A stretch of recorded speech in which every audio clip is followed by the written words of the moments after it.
Oh, baik.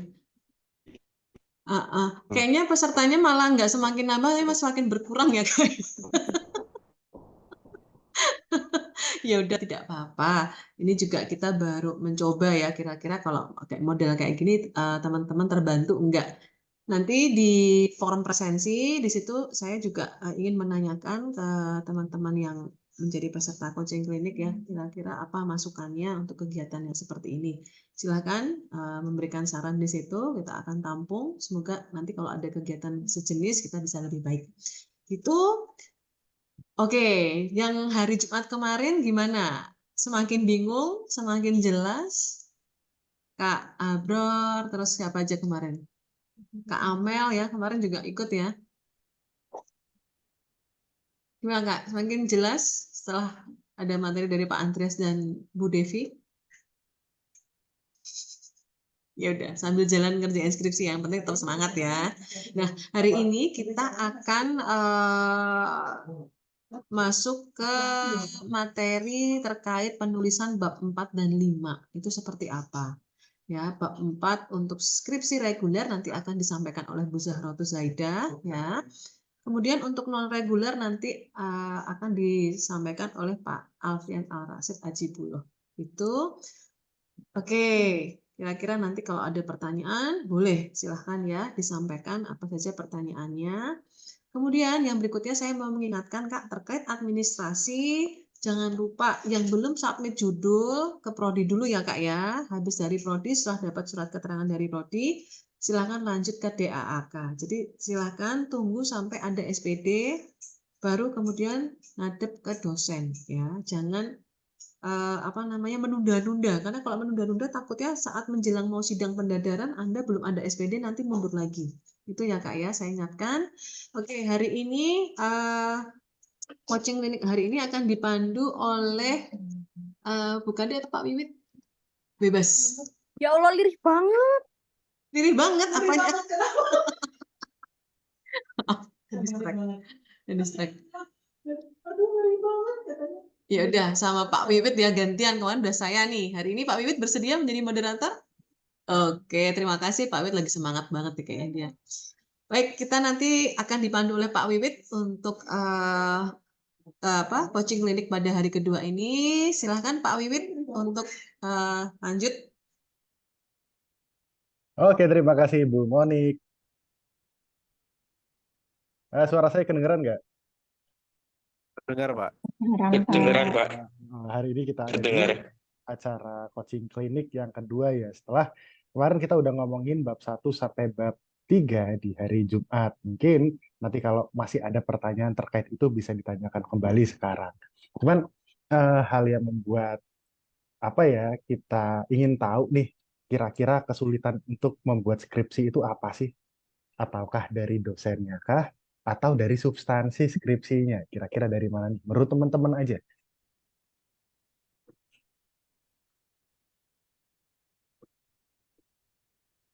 Halo, hei, katanya kedengeran. Langsung tunjuk aja, Pak. Iya, langsung tunjuk aja ya. Iya. Saya mau nunjuk nih. Xiaomi 220117.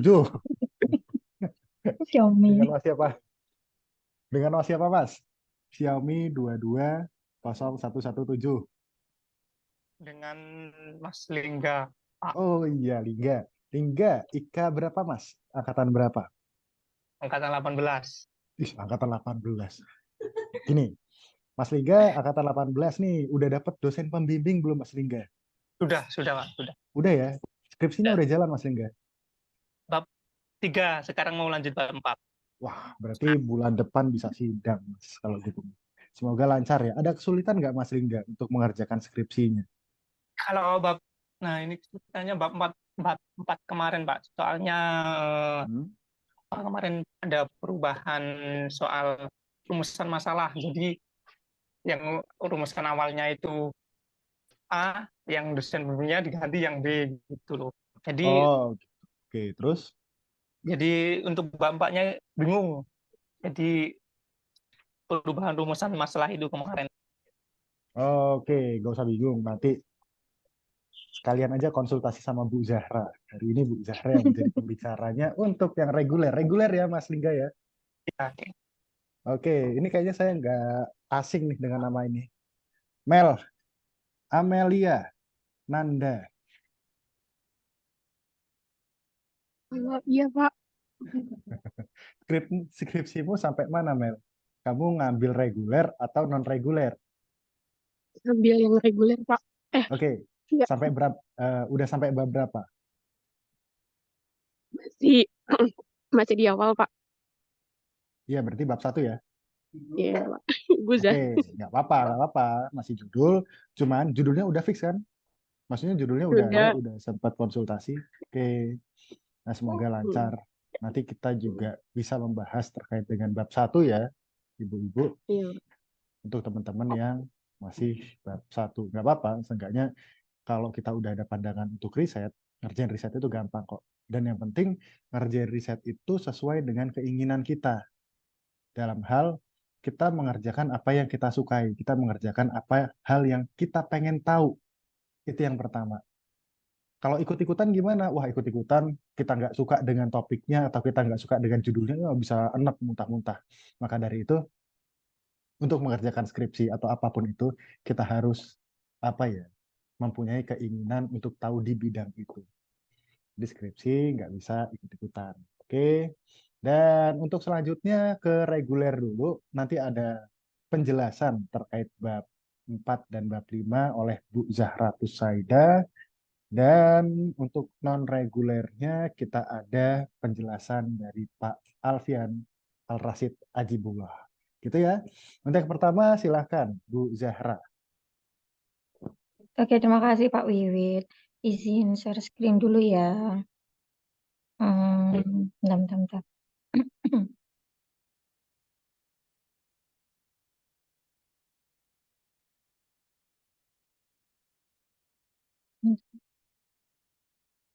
Kelihatan nggak? Belum kelihatan. Belum kelihatan Belum, ya. Bu, belum.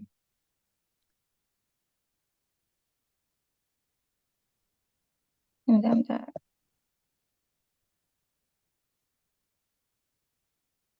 Oke, udah kelihatan ya. Udah. Oke.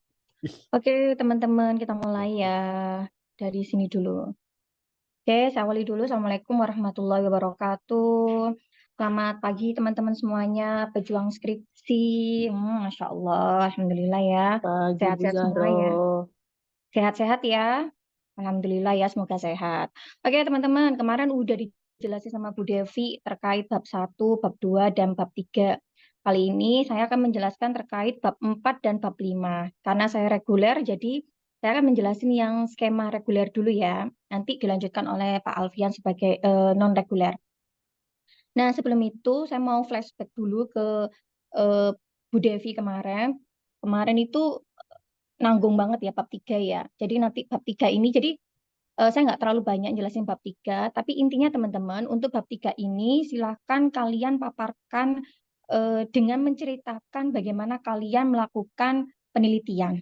Jadi gitu, misalnya kayak gini, saya ambil contoh ya, teknik pengambilan data. Jadi nanti teknik pengambilan data ini silahkan teman-teman paparkan atau ceritakan bagaimana kalian melakukan pengambilan data. Misalnya, di teknik pengambilan data itu ada observasi. Nah, di situ kalian boleh di bagian metode itu menjelaskan definisi, itu boleh.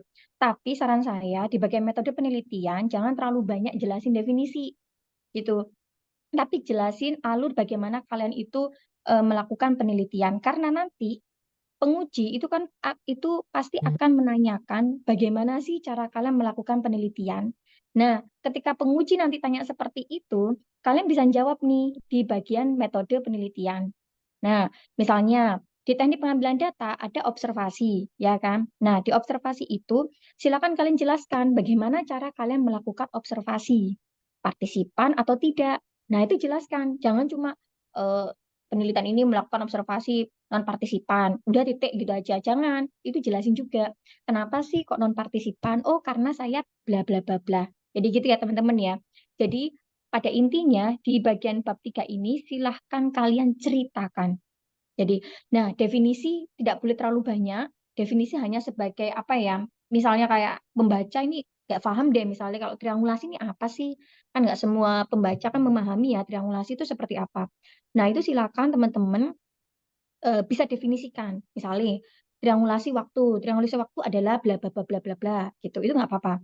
Nah, sisanya itu kalian jelasin bagaimana kalian melakukan uji keabsahan data menggunakan triangulasi waktu. Jadi gitu ya, teman-teman ya. Jadi itu yang paling penting gitu. Nah, setelah metodologi penelitian, kita lanjut ke bab 4. Bab 4, teman-teman. Di sini bentar, kelihatan nggak ininya tulisannya? Halo, bentar-bentar. Oh, nggak bisa ya? Oh, bisa ya? Kelihatan nggak tulisannya? Kelihatan ya? Kelihatan. Oke. Nah, di bab 4 itu ada ini teman-teman. Biasanya itu teman-teman kalau nulis bab 4 itu layout dan lain sebagainya itu asal gitu. Pokoknya data dimasukin gitu aja. Itu nggak boleh seperti itu. Jadi teman-teman tetap harus penulisannya itu sistematis. Jadi yang pertama, ingat bab 4 di sini ya. Kelihatan ya teman-teman ya. Nah, nanti di bagian ini adalah 4.1. 4.1 ini tergantung dari objek penelitian kalian. Kalau misalnya kalian itu ambil lapangan, misalnya ya kalian melakukan penelitian di dinas sosial gitu.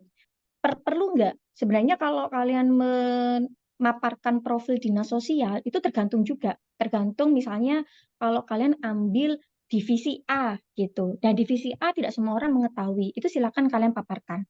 Jadi gitu ya teman-teman ya.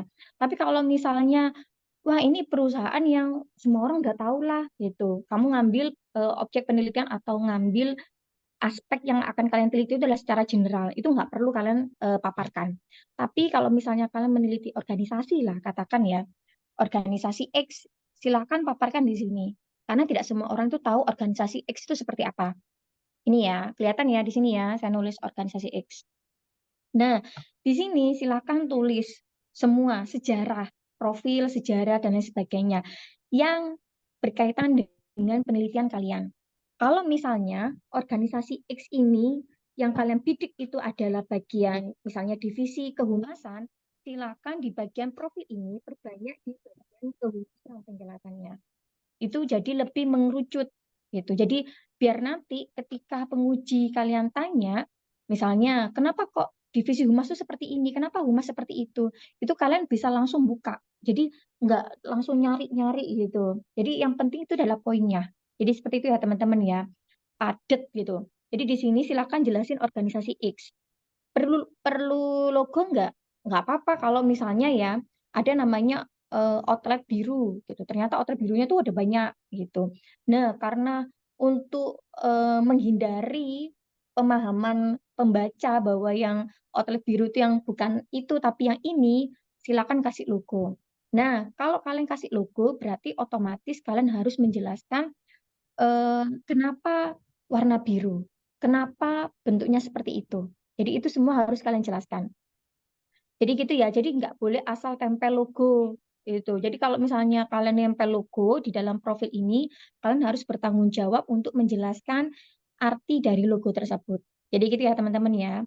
Nah, ini yang paling penting yaitu 4.2. 4.2 di sini itu adalah temuan penelitian. Nah, temuan penelitian ini teman-teman, silahkan teman-teman tulis bentar, hasil yang kalian temukan. Ini ya, temuan penelitian. Di sini macam-macam. Kalau teman-teman semiotika, misalnya pilih penelitian tentang film gitu, semua adegan-adegan ya kan yang kalian ambil yang sesuai dengan fokus penelitian kalian itu silakan masukkan semuanya di sini. Nah, di sini semua temuan dimasukkan. Di sini semua yang kalian temukan di film, lagu atau apapun itu yang berkaitan dengan penelitian kalian atau fokus penelitian kalian itu masukkan di sini. Nah, kalau teman-teman yang lapangan ya, semua hasil wawancara silakan masukkan di sini. Biasanya teman-teman kalau wawancara itu biasanya teman-teman itu agak kesulitan kalau menulis. Ya kan? Kadang bingung, Ibu gimana ini cara memasukkan dialognya kata-katanya seperti apa gitu. Sebenarnya saya punya tips teman-teman untuk menulis kayak model wawancara. Ini bagi yang tidak terbiasa ya, tidak terbiasa menulis. Kalau udah terbiasa menulis, kayaknya kalian harus nggak perlu ini nggak apa-apa. Caranya seperti ini. Pertama, tulis dialognya di sini. Bla bla bla bla bla bla bla. Misalnya kalian menanyakan tentang strategi Amikom untuk membranding misalnya. Di sini Prof Yanto ngomong, jadi yang dilakukan Amikom itu adalah seperti ini, seperti ini, seperti ini, seperti ini. Gitu. Nah, ini caranya. Tulis dialognya di sini, lalu pahami dialog tersebut. Setelah kalian pahami, silakan kalian nulis intronya di sini. Nah, saya menyebutnya intro ya, biar lebih gampang. Nah, misalnya di sini Prof Yanto mengatakan bahwa strategi yang dilakukan itu ada 3. Nah, ada 3 yang dilakukan. A, B, C. Nah, di sini silakan kalian buat, setelah kalian pahami dialog ini, silakan kalian buat intronya. Di intronya itu silakan kalian menulis bahwa dalam menciptakan atau dalam melakukan branding pada Amikom gitu ya, Prof Yanto melakukan 3 tahapan, yakni A, B, C. A yang dimaksud ini adalah bla bla bla bla, B yang dimaksud di sini adalah bla bla bla bla, C dimaksud di sini adalah bla bla bla. Berikut pernyataan Prof Yanto. Nah, gitu ya teman-teman ya, Prof Yanto. Gitu. Oh ya, ini contoh ya teman-teman ya. Kalau di dalam skripsi itu tidak boleh menulis Pak, Bu, sapaan ya, Pak, Bu, Mbak, kakek, kakak ya biasanya kan. Kakak Siti gitu, itu nggak boleh. Kakak, Mas, Pak D, Bude itu nggak boleh. Jadi semuanya itu harus pakai nama lengkapnya. Nggak boleh nama samaran, teman-teman. Ya kan, kecuali kalau topik yang kalian bidik itu adalah topik yang sangat sensitif, di mana memang misalnya tentang korban atau apa namanya penderita HIV/AIDS. Itu kan nggak mungkin kan mereka menyebutkan nama aslinya seperti apa. Nah, itu boleh kalian menggunakan inisial atau yang biasa disebut mawar, melati, ya kan, apalah dan sebagainya gitu. Itu nggak apa-apa. Tapi kalau misalnya ternyata penelitian kalian itu cuma meneliti organisasi gitu, itu nggak apa-apa. Itu harus kalian sebutkan namanya. Gitu. Tulis misalnya namanya Joko Widodo, ya tulis aja Joko Widodo gitu. Nggak boleh jokes gitu ya kan. Tapi Ibu panggilannya jokes gitu. Itu enggak ngaruh meskipun panggilnya jokes, wid gitu atau oot gitu nggak boleh. Tetap kalian tulis Joko Widodo. Nanti di bagian temuan penelitian kalian boleh menulisnya secara lengkap. Berikut pernyataan Joko Widodo, boleh. Atau gini, Bu, namanya panjang banget, Bu. Ya kan, Muhammad, Adelia, Yesus, apalah, Susanto, Handoko, misalnya. Ya kan, ada 5, Bu. Gimana tulisnya? Tulis semuanya habis nama. Ya kan, skripsinya nama semua. Gitu. Nah, caranya adalah ambil nama akhirnya. Gitu. Misalnya, kalau Joko Widodo, berarti yang kalian tulis itu adalah Widodonya. Gitu. Berikut pernyataan Widodo, ya kan? Widodo menjelaskan bahwa strategi dalam menciptakan, kalau strategi penjualan itu adalah ABCD. Jadi seperti itu. Jadi itu untuk yang namanya terlalu panjang banget gitu. Atau misalnya nih, ternyata narasumbermu itu ada beberapa nama yang hampir sama. Misalnya Joko Widodo, yang satunya Prabowo Widodo. Widodo. Terus satunya Gibran Widodo. Ya kan, aku banget Widodo ini. Itu siapa sih Widodo ini ya? Gitu. Ini kan terlalu banyak ya. Ada Joko Widodo, Prabowo Widodo, Gibran Widodo, tambah lagi deh biar banyak. Anies Widodo, ya kan? Bentar. Ini kan ada banyak kan ini Widodo, ya kan? Ada Joko Widodo, ada Prabowo, ya kan? Joko Widodo, Prabowo Widodo, Gibran Widodo, Anies Widodo. Wah, kayak banget Widodo iki ya. Nah, karena banyak, ini gimana? Bu, masa Widodo semua, Bu? Gitu. Nah, solusi yang bisa kalian lakukan itu adalah ketika kalian menulis di metode, ya, teman-teman ya. Ketika kalian nulis di metode, itu silakan kalian tulis. Misalnya ya, berdasarkan karakteristik yang peneliti jelaskan di atas, maka narasumber pada penelitian ini adalah Joko Widodo atau yang biasa disapa sebagai Joko atau yang dikenal sebagai Joko gitu. Ada yang disapa atau yang dikenal. Jadi nanti kalau dari atas kalian udah dalam gimana? Belum ya, nanti tanyanya nanti aja ya, nanggung gitu.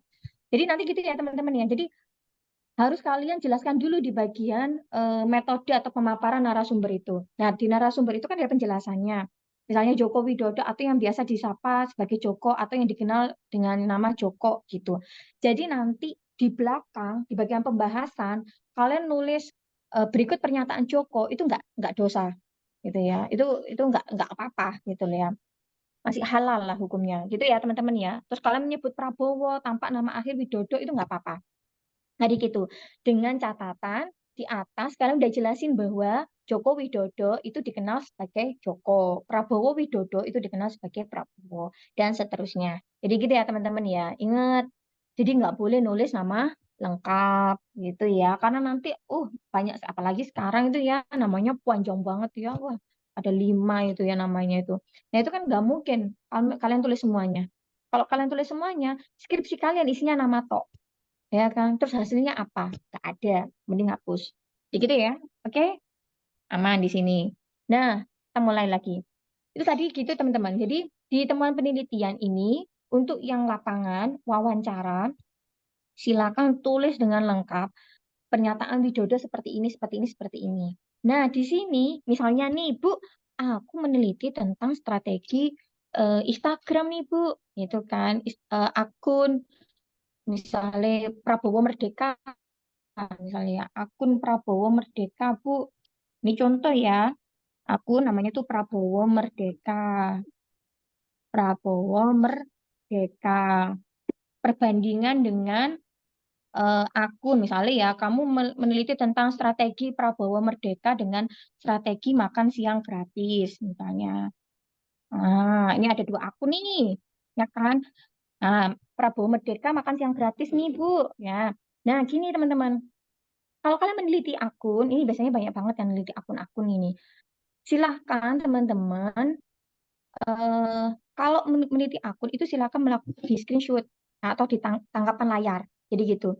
Nah itu nanti misalnya nih, di akun makan siang gratis yang dilakukan itu adalah dengan memberikan edukasi berupa konten, ya kan, konten edukasi yang bla bla bla bla. Nah itu silakan kalian screenshot, ya kan, terus kalian tempel di sini. Jadi intinya di temuan penelitian itu adalah hasil semua penelitian kalian itu tempel semua di sini. Jadi gitu ya teman-teman ya. Semuanya itu ditempel di sini. Mau ada fotonya tempel. Bu, aku neliti film, ya udah dialognya, apa namanya, adegannya tuh tempel semua di sini. Jadi gitu ya. Ini semuanya di sini teman penelitian. Oke, wawancara di sini, gitu ya teman-teman ya. Itu bagi yang teman-teman yang nggak bisa atau bingung, aku bingung Bu nulis wawancara gitu gitu. Jadi seperti itu.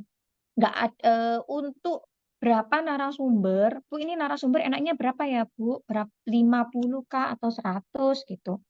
Jawaban saya tergantung teman-teman. Tergantung kebutuhan penelitianmu. Tapi kalau misalnya 1 itu menurut saya pribadi itu kurang kalau 1. Karena nanti nggak ada pembanding gitu loh. Tapi itu nanti tergantung kamu sama pembimbing kalian. Kalian sama pembimbing kalian itu kesepakatannya seperti apa. Kalau misalnya kalian nih sepakat ternyata eh, narasumbernya itu cuma satu biji Bu, gitu ya kan. Ya udah, di bagian metode itu silakan kalian jelaskan alasan kenapa cuma 1 biji, gitu ya. Jangan cuma langsung wawancara. Adapun narasumber pada penelitian ini adalah Gibran gitu ya, Gibran Widodo gitu. Tapi nggak ada penjelasan nih, kenapa kok harus Gibran Widodo gitu. Kalau kalian nggak ada penjelasan, itu otomatis penguji akan bertanya, kenapa kok cuma 1 narasumbermu gitu. Jadi gitu ya. Jadi tetap kalian harus menulis kenapa narasumber kalian itu 1, 2, 3. Nggak ada yang salah, karena kalian yang lebih tahu tentang penelitian kalian. Jadi gitu ya. Mungkin siapa tahu ternyata kamu meneliti personal 1 gitu ya. Misalnya the power of Iriana gitu ya kan, Iriana Widodo itu ya kan, yang jelas otomatis satu kan fokusnya ke Iriana, tapi makanya itu semuanya tergantung ke kalian. Jadi gitu ya teman-teman ya. Ya itu adalah contoh. Silakan di sini di Jim. Oke. Oke gitu ya teman-teman ya. Udah paham? Udah paham di sini? Cek Bijim. Oke. Cek. Bentar. Ngobrol. Oke. Ya, habis ini gabung ya. Habis ini saya ya. Tunggu. Oke gitu ya teman-teman ya. Bisa difahami ya. Widodonya udah paham tentang Widodo ya. Gitu. Jadi kapan kamu menulis Widodo, kapan kamu menulis Gibran ya kan. Kapan menulis lain-lain sebagainya. Jadi begitu. Oke, itu tadi ya. Bu, sudah nih Bu, sudah temuan penelitian Bu, gambar sudah masuk, wawancara sudah masuk, ya kan semuanya sudah masuk komplit. Nah, sekarang tinggal pembahasan nih, wah ini banyak pusing-pusingnya gitu. Saya harap teman-teman jangan sakit dulu ya, jangan stres, jangan depresi, apalagi jangan tipes dulu teman-teman. Kalau mau tipes nanti aja habis sidang. Kalau sekarang jangan ya. Nah, ini di bagian 4, ini sebenarnya gampang kalau kalian tahu caranya. Caranya bagaimana Bu? Caranya seperti ini. Di bagian temuan, sorry. Nah, di bagian 4.3 itu ada yang namanya pembahasan. Pembahasan. Pembahasan ini. Gimana Bu cara mengawali pembahasan Bu? Gampang. Ini pertama, yang kalian lakukan itu adalah kalian baca dulu temuan penelitianmu. Nah, temuan penelitian, ini penelitian. Nah, temuan penelitian itu kalian baca semua. Udah dibaca, selesai. Nah, kalian ringkas inti dari temuan penelitianmu itu apa? Nah, Bu, aku ringkas nih Bu. Tapi ingat, ringkasnya nggak usah banyak-banyak. Kalau banyak-banyak, ngulang lagi bahasanya. Nah, di dalam skripsi itu tidak boleh teman-teman mengulang-ulang kata atau mengulang-ulang kalimat. Itu tidak boleh. Bosen, blenger gitu ya kan. Nah, caranya gimana Bu? Kamu ringkes semua hasil temuan penelitianmu ini, kamu ringkes semua, lalu kamu jelaskan di sini. Nggak usah banyak-banyak. Menurut saya paling 3 paragraf itu banyak banget, 3 paragraf. Paragraf itu banyak banget. Dan usahakan jangan sampai 3 paragraf. 1 paragraf atau 2 paragraf. Gitu. Nanti tergantung sama rumusan masalah. Kalau rumusan masalah kalian simple cuma 1, itu kemungkinan cuma 1 paragraf kok. Gitu ya. Nah, setelah kalian ringkes nih, ya kan, sudah kalian ringkes dari 1 paragraf atau 2 paragraf, baru kaitkan dengan teori yang kalian pakai. Gitu. Misalnya, Ibu, saya pakai ini Bu, saya meneliti tentang makan siang gratis Bu, ya kan, terkait strategi akun makan siang gratis gitu. Misalnya kalian pakai teori persuasif nih, Bu, aku pakai teori persuasif aja Bu, ya gampang Bu. Nah, misalnya, nah ini yang tahu enaknya pakai teori apa itu hanya kalian dan pembimbing kalian ya teman-teman ya, yang lebih paham gitu ya. Nah, ini teori persuasif nih. Wah, aku pakai teori persuasif. Nah, silakan. Itu dimasukkan. Nah, ingat. Nah, kembali lagi di sini. Di bab 4, bab 2, itu akan ada penelitian sebelumnya, landasan teori atau konsep. Ya kan? Di landasan teori ini kan ada penjelasan kalian. Misalnya, terkait persuasif itu apa. Misalnya, persuasif menurut Burhan seperti ini. Persuasif menurut Handoko seperti ini. Gitu kan? Terus, tahapan-tahapan dalam persuasif ya kan itu pasti ada di sini di bab 2. Nah, itu silakan kalian masukkan di bab 4 tapi tidak boleh mengulang kata gitu. Jadi langsung poinnya gitu. Misalnya nih, tahapan persuasif itu ada 5. Misalnya pertama itu A gitu. Tinggal kalian jelaskan di bagian pembahasan sini dengan cocokkan teori yang kalian pakai dengan apa yang kalian temukan. Kalian temukan ternyata yang aku temukan ini cocok sama yang tahapan A. Nah, itu paparkan. Dari segi mananya kok cocok gitu. Itu paparkan semuanya, plek gitu ya kan. Nah, jadi intinya di bagian pembahasan bab 4.3 ini itu adalah kalian nggak perlu mengulang lagi, tapi kalian cocokkan hasil dari kalian tulis di atas tadi, ya kan bab 2, bab 3, bab 4 itu tinggal kalian cocokkan di sini. Gitu ya. Misalnya nih di dalam teori persuasif ini ada yang namanya kendala. Nah, kendala. Nah, kendalanya itu adalah C, D, E gitu. Ketika kalian melakukan pengumpulan data di akun makan siang gratis ini, kalian menemukan nggak adminnya itu menemukan kendala gitu. Misalnya, wah Bu, ada Bu ternyata kendalanya Bu. Ternyata kendalanya itu mirip C sama E. Ya udah paparkan gitu. Jadi eh, apa ya bahasanya itu ya? Dimasukkan gitu ya teman-teman, hasil temuan kalian itu dimasukkan dengan teori yang kalian pakai seperti itu ya teman-teman ya, baru nanti muncul apa yang kalian cari gitu. Strateginya apa, relate nggak dengan teori persuasifnya Burhan. Nah seperti itu ya teman-teman ya. Nah habis kendala ini masukkan. Nah terus Bu, untuk menunjukkan seberapa penting sih Bu penelitiannya, ya kan ini biasanya teman-teman ini. Jadi dalam skripsi kalian nulis dari bab 1 sampai bab 3 itu tidak ada yang sia-sia. Semuanya itu kepake di bab 4. Nah, di sini ada namanya penelitian sebelumnya. Ya kan? Di penelitian sebelumnya silakan teman-teman pakai jurnal aja gitu ya. Jangan skripsi ya. Takutnya nanti kalau skripsi ada yang dia lulus karena faktor welas asih gitu ya kan. Nah, kalian ternyata pas ujian dosennya nggak welas asih kan susah gitu ya kan. Jadi repot. Jadi jangan skripsi ya teman-teman ya. Jadi pakai jurnal aja. Nanti di jurnal, misalnya nih kalian penelitian sebelumnya itu pakai 3 jurnal. Ya, tiga-tiganya itu adalah strategi media sosial, strategi Instagram misalnya. Instagram akun A, B, C, D gitu. Cara menulisnya gimana, Ibu? Nah, ingat kata-kata saya tidak boleh mengulang kata-kata ya. Kalau udah ditulis di bab 2, itu tidak boleh ditulis lagi ke bab 4 kata-katanya persis. Jadi harus diubah lagi, diparafrase lagi. Caranya gimana? Misalnya, yang kamu cari, yang kamu tulis itu adalah penelitiannya, misalnya kamu ambil itu penelitiannya Burhan, ini ya, Burhan, terus Handoko sama Bambang nih, gitu. Bambang, itu. 3 penelitian ini silakan kalian cek abstraknya, kalian baca abstraknya. Nah, kalian lihat di antara 3 ini yang memiliki kesamaan siapa? Burhan sama Handoko sama enggak? Burhan sama Bambang sama enggak? Misalnya Burhan sama Handoko ini sama, substansinya ya, poinnya, intinya itu sama. Mereka mengatakan bahwa Instagram itu bagus untuk promosi. Nah, promosi, ya kan? Nah, cara menulisnya gimana, Bu? Gini, setelah selesai kamu paparkan teori dan lain sebagainya, kalian nggak perlu nulis kayak gini. Ya, penelitian ini memiliki korelasi dengan penelitiannya Burhan dengan judul bla bla bla bla gitu. Jangan, itu namanya mengulang lagi bahasanya.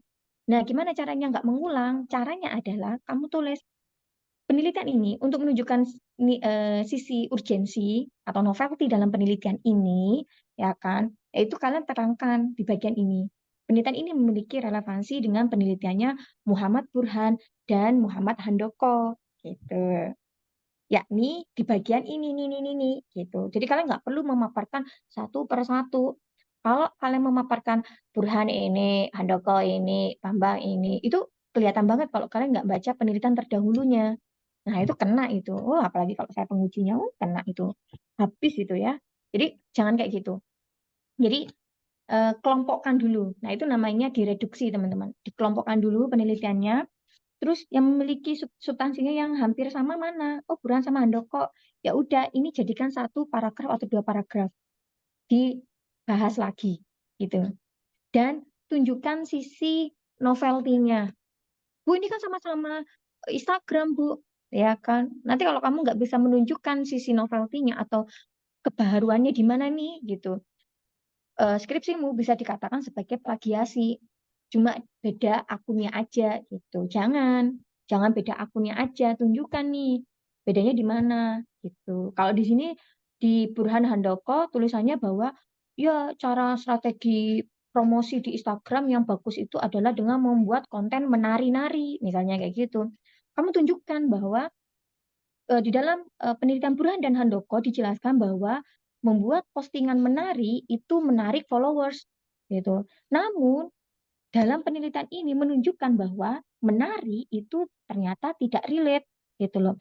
Yang bisa menarik followers itu adalah dengan cara eh, bikin postingan yang lucu, ya kan, yang menarik dan tidak harus menari gitu. Nah, jadi kamu menunjukkan nih bahwa adanya perbedaan itulah yang mengatakan bahwa wah, penelitianmu keren nih, wah penelitianmu beda dari Burhan sama Handoko gitu. Terus baru Bambang. Jadi ya teman-teman ya, makanya kalau mau cari penelitian terdahulu itu pakai kata kunci. Jangan hanya sekedar Bu, ini ada kata-kata strateginya, Ibu. Saya masukkan. Oh, jangan. Gitu. Lah, kok semuanya strategi, kamu masukin semua, Naan. Jangan. Ambil kata kuncinya. Gitu. Itulah pentingnya kata kunci. Kata kunci apa yang ditekankan Burhan sama Handoko. Jadi nanti ketika penelitian terdahulu, kamu menulis penelitian terdahulunya, itu apa ya, ada benang merahnya sama penelitianmu. Jadi benang merahnya itu bukan strategi tok gitu. Gitu ya. Jadi misalnya nih, Bu, aku neliti tentang dinas kependudukan gitu. Berarti penelitian terdahulumu itu harus yang berkaitan dengan dinas pendudukan. Jangan yang kamu ambil strategi, jangan, beda. Gitu ya. Contoh lagi, Bu, aku neliti tentang feminisme. Ya wes, berarti yang kamu bidik itu adalah feminisme. Itu jangan sekedar misalnya ya, nggak ada nih pembahasan tentang apa namanya apa ya, diskriminasi perempuan misalnya ya. Misalnya gini, ada banyak film nih, ada banyak penelitian tentang film. Tapi di dalam film-film tersebut tidak membahas masalah diskriminasi, tapi tentang perempuan toh. Sedangkan penelitianmu itu adalah diskriminasi. Maka kata kuncinya cek dulu. Di situ kata kuncinya diskriminasi enggak? Ternyata enggak, jadi jangan dipakai. Jadi gitu ya teman-teman ya. Jadi nanti ketika di bagian pembahasan, kalian akan menemukan novelty-nya di mana penelitianmu. Gitu. Jadi kalau ada penguji tanya nih, ih penelitianmu apa bedanya tuh sama punyanya Burhan? Gitu. Kalian bisa jelasin di sini. Oh beda Pak, ya kan? Kalau Burhan ini nari Pak, kalau saya ternyata nggak nari tapi ini. Tuh. Jadi gitu ya teman-teman ya. Jadi pahami? Nah, setelah selesai 42, 4.1, 4.2, 4.3, baru kita nyampe di kesimpulan. Nah, kesimpulannya seperti apa, Bu? Kesimpulannya itu adalah jangan sekedar ingat, hati-hati banget ya teman-teman ya. Kalau kalian neliti kualitatif, ingat ya kata-katanya ya, kualitatif.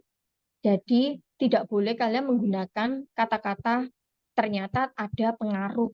Tidak ada pengaruh, jangan. Itu hanya berlaku untuk kuanti. Banyak kan teman-teman bilang seperti ini. Misalnya ya kayak tadi ya, akun eh, akun makan siang gratis tadi menggunakan strategi menari atau menyanyi misalnya ya, menari joget gemoy misalnya kayak gitu. Ternyata itu mempengaruhi jumlah followers. Nah, kamu kalau di kesimpulanmu ada kata-kata pengaruh, nah selesai kamu. Jadi gitu ya. Jadi jangan ada kata pengaruh. Hapus kata pengaruh. Kalau kamu nggak neliti kuanti. Jadi hati-hati banget. Karena kebanyakan teman-teman kalau neliti konten-konten kayak gini, itu biasanya ke bawah suasana, langsung nulis ternyata memiliki pengaruh dengan adanya konten menjoget, ternyata memiliki pengaruh terhadap jumlah followers akun makan siang gratis. Kena kamu, padahal kamu kuali. Jadi gitu ya teman-teman ya. Nah, jadi itu kesimpulan. Jadi kesimpulan ini silahkan ringkas. Nah, ingat kesimpulan itu ada dua teman-teman ya. Pertama, itu kesimpulan sifatnya sementara. Sementara itu apa? Hasil kamu analisa, hasil kamu bahas itu Jim, Jim. Jadi nanti kalau misalnya di bagian kesimpulan, jadi kesimpulan itu ada dua, kesimpulan sementara sama kesimpulan akhir. Nah, kesimpulan sementara ini teman-teman itu kamu hasil dari temuanmu yang kamu ambil dari pengumpulan data, terus kamu analisa, itu kamu ringkes ya, kamu ringkes semuanya, poinnya aja kamu ambil, kamu bidik, udah titik. Itu namanya kesimpulan sementara. Nah, cara untuk menunjukkan kesimpulan akhir, ya kan, itu adalah dengan menguji keabsahan data, gitu. Nah, cara menguji keabsahan datanya itu tergantung kalian. Kalian mau pakai triangulasi apa nih, gitu. Boleh nggak Bu pakai 3 triangulasi, gitu. Ya kan kemarin saya menemukan nih ada mahasiswa pakai 3 triangulasi, waktu, terus apa tadi data, terus metode, apalah itu aku lupa. Boleh sih boleh kalau kalian pakai banyak apa ya cara kalian menguji keabsahan data. Tapi kalau menurut saya pribadi ambil satu teman-teman. Kenapa ambil satu? Itu biar kalian fokus gitu. Kalau kalian terlalu banyak menguji keabsahan datanya, ya kan, itu kalian nggak akan fokus gitu loh. Akan melebar kemana-mana. Gitu ya teman-teman ya. Jadi ambil satu aja triangulasi yang benar-benar kalian pakai. Misalnya nih, ya, ada yang di dinas sosial, Ibu, aku magang Bu, diambil Bu, ya kan, wah karena kerjaku bagus, akhirnya aku tuh magang, magangnya misalnya kamu selama 2 tahun lah, gitu. 2 tahun ini ternyata kamu nyambi sambil skripsian nih, gitu ya kan, sambil ngerjain skripsi. Nah, itu kan waktu. Kamu bisa loh pakai triangulasi waktu. Ya udah fokus di situ aja, jangan kemana-mana. Biar nanti apa? Biar nanti di bagian kesimpulan, ketika kalian menulis kesimpulan, ini tuh langsung poinnya, gitu loh. Gitu. Jadi kesimpulan akhir di bab 5 itu sudah kalian uji validasi atau sudah kalian uji keabsahan datanya. Fix, nggak bisa didebat. Gitu. Jadi kalau misalnya nanti ada penguji tanya, loh kok kesimpulannya gini? Kalian bisa bantah. Kenapa? Karena sudah valid. Beda lagi kalau di metode ternyata kalian lemah, ya kan? Di metode ternyata kalian ya pakai uji keabsahan data, waktu, udah gitu aja, tapi nggak ada penjelasan. Bagaimana kalian mengujinya triangulasi waktunya itu bagaimana tahapannya? Itu nggak kalian tulis, nggak kalian jelaskan. Otomatis di kesimpulan blunder kamu, habis kamu ya kan? Apalagi kena saya, habis kamu ya. Kena siapa lagi? Wah, kena Bu Kade. Oh, habis kau. Kena Pak Wiwit. Oh, habis kau. Habis lah pokoknya. Kena semua dosen habis lah ya di bagian kesimpulan. Itu ya, janganlah ya. Masa belum wisuda udah tipes gitu. Jangan tipes dulu ya teman-teman ya. Oke, gitu. Kita hindari tipes ya. Oke, 5.1 kesimpulan. 5.2 saran. Kalau nulis saran itu yang sifatnya tuh ilmiah teman-teman. Jangan yang kayak curhat ya. Misalnya untuk kampus, ya tolonglah kampus kasih lift lah gitu. Ya jangan. Gak ada kaitannya sama penelitian kalian gitu. Jadi yang namanya saran itu harus berkaitan dengan penelitian kalian gitu. Misalnya nih Amikom kurang kursi nih, ya nggak bisa ditulis, ya kan nggak ada kaitannya. Tapi kalau berkaitan dengan penelitian kalian, misalnya nih Amikom tuh nggak suka loh kalau neliti yang sensitif gitu, misalnya tentang Open BO, ya kan dipersulit nih sama Amikom gara-gara bahas Open BO misalnya, atau bahas ayam kampus, ayam horen itu dilarang sama Amikom.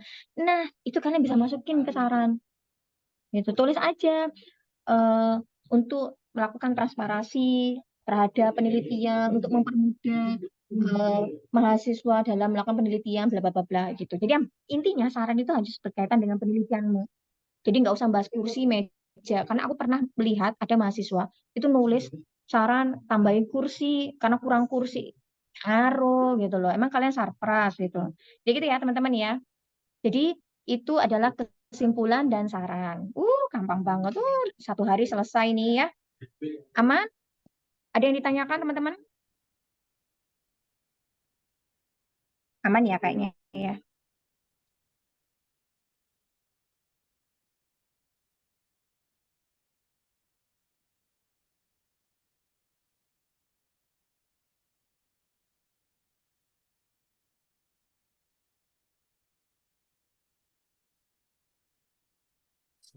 Halo Mbak Zara.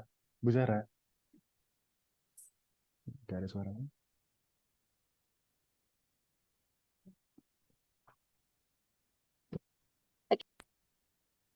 Aman.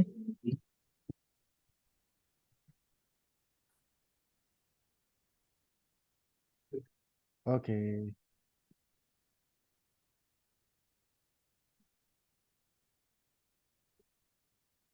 Halo Bu Zara, ada tambahan Bu Zara?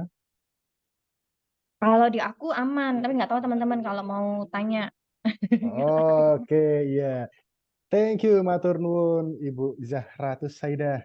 Ya, tadi penjelasan terkait dengan bab 3 ya. Kita udah ngomong dari metodologi, terus kita juga tadi ngomongin tentang bagaimana sih penulisan temuan penelitian dan juga pembahasan itu seperti apa, lalu perumusan kesimpulannya seperti apa. Nah, kira-kira nih teman-teman, sampai sini udah mumet belum? Enggak ya, enggak mumet ya. Waduh Pak, mumet enggak sih? Ya, berarti kamu di jalan yang benar. Karena kuliah itu mesti mumet. Kalau nggak mumet berarti ada yang salah dalam perkuliahan. Nah, iya gitu dong. Mumet tapi masih mau lanjut. Nah, ini kita tadi penjelasannya udah oke banget. Ada Joko Widodo, Anies Widodo. Tinggal Susilo Bambang Widodono. Belum tuh. Jadi, setelah ini akan kita bahas terkait metode penelitian yang lainnya. Wah, itu kan kualitatif, Pak. Nah, kalau kuantitatif gimana? Tenang. Mumet enggak sih? Yo mumet, nggak apa-apa. Mumet itu karena kita belum tahu. Tapi tenang aja, di sini ada pakar kuantitatif Amikom, Ibu Kadek Kiki Astria. Silakan Ibu Kadek.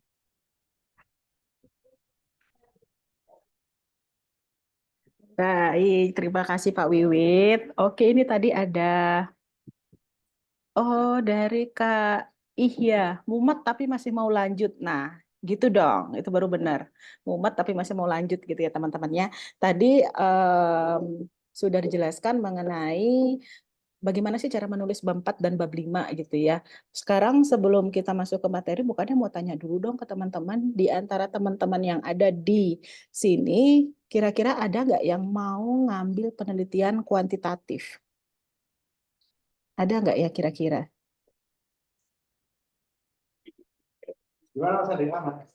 Oke, iya kuali. Yang kuanti ada nggak? Atau justru malah belum tahu kuantitatif ini apa sih gitu. Kalau kemarin sudah dijelaskan ya Pak Wiwit ya tentang bagaimana sih cara kita menulis penelitian kuantitatif, kemudian penelitian kuantitatif itu apa, udah ada dijelaskan kemarin bab 1 sampai bab 3 gitu. Mungkin saya di sini cerita sedikit saja tentang penulisan skripsi kuantitatif di bab 4 dan bab 5 karena kurang lebih sebenarnya untuk teknik atau tips-tips yang diberikan tadi Bu Zahra tadi itu sebenarnya bisa dipakai juga di kuantitatif, namun cara penyajiannya aja yang sedikit berbeda. Untuk itu saya izin untuk share screen terlebih dahulu ya Bapak Ibu dan teman-teman semua. Nggak bisa, Bu. Bentar. Sudah muncul belum di layar? Udah. Oke, sudah muncul di layar. Oke, jadi kalau kita lihat dari template-nya, itu kurang lebih sama. Kalau di bab 4 kualitatif itu ada deskripsi objeknya, temuan penelitian, dan pembahasan. Kalau di kuantitatif, teman-teman, di situ nanti ada uji validitas dan uji reliabilitas. Uji validitas dan uji reliabilitas ini apa sih? Jadi, ketika kita menyebarkan kuesioner, pada uji validitas ini, itu kita akan melihat valid nggak pertanyaan yang akan kita sebarkan nanti dalam kuesioner, entah itu bentuknya pertanyaan, bisa juga pernyataan gitu ya teman-teman ya. Nah, itu kita harus mengetahui dulu bahwa pertanyaan ini telah mewakili dari penelitian kita nih gitu. Misalnya kalau tadi melanjutkan tentang penelitiannya akun makan siang gratis gitu misalnya ya. Kemudian di situ malah ada atau muncul pertanyaan siapa nama anak dari Gibran Widodo gitu. Nah, itu kan nggak nyambung sama tujuan penelitian kita gitu. Nah, jadi nanti di situ ada yang namanya kita melakukan uji validitas.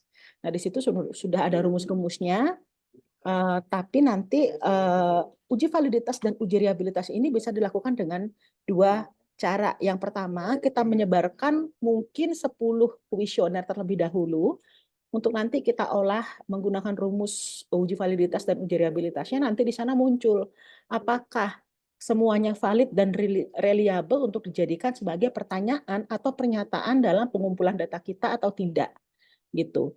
Ya, setelah didapatkan hasilnya, oh ternyata semuanya valid dan reliable nih, misalnya seperti itu, ya artinya kita bisa melanjutkan untuk menyebarkan sejumlah dengan kuesioner yang memang kita gunakan sebagai sampelnya. Misalnya sampelnya adalah 150 kuesioner. Nanti kita sebarkan 150 kuesioner tersebut. Tapi kalau temuan dari hasil uji validitas dan reliabilitasnya ada nih satu yang tidak valid. Nah, itu teman-teman boleh mengganti pertanyaannya sesuai dengan teori yang kita pakai atau pertanyaannya kita hapuskan saja.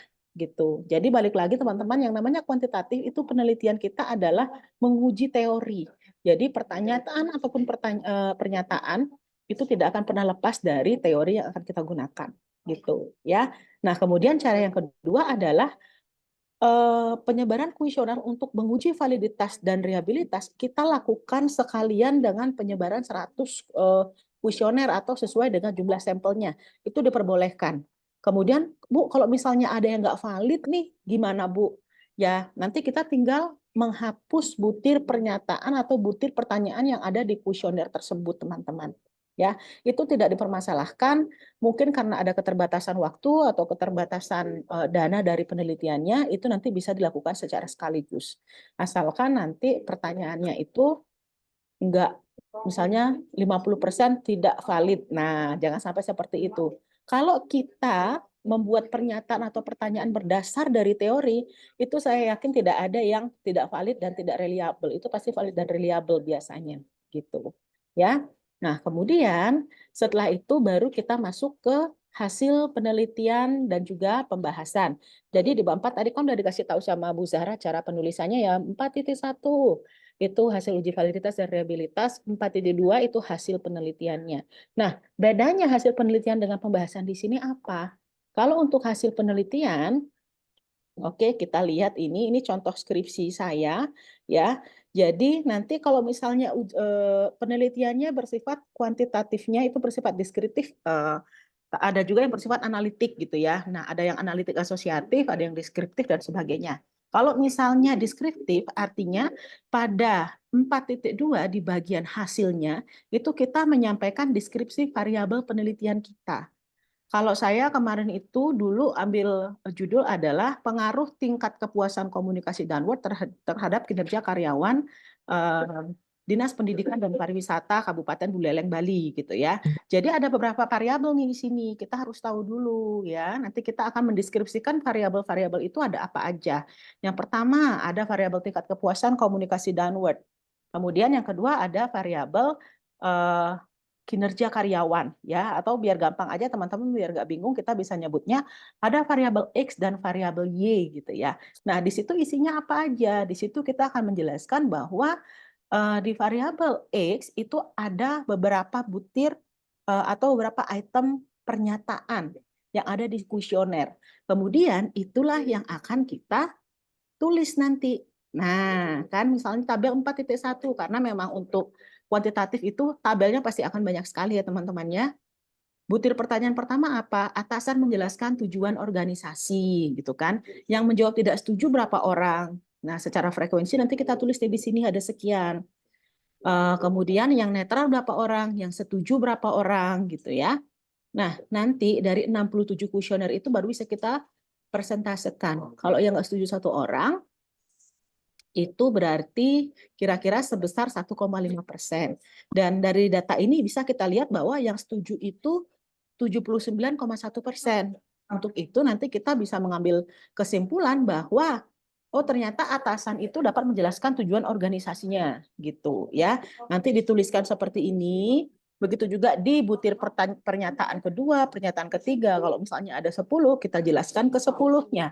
Kalau cuma ada 5 butir pernyataan dalam satu variabel itu, kita tuliskan ke 5 hasilnya. Kemudian baru nanti kita bahas hasil ini, kita tuangkan di bagian pembahasan. Kalau tadi di kualitatif cara menuliskan hasil sudah dikasih tipsnya ya. Kalau di kuantitatif penulisannya ya memang kita berasal dari tabel saja.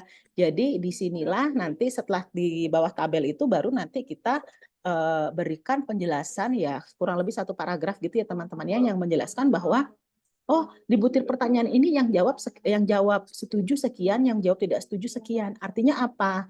Oh artinya ya kalau hasilnya lebih banyak yang setuju, hasilnya pada setuju. Kalau hasil yang jawabnya lebih banyak tidak setuju ya Artinya hasilnya tidak setuju begitu.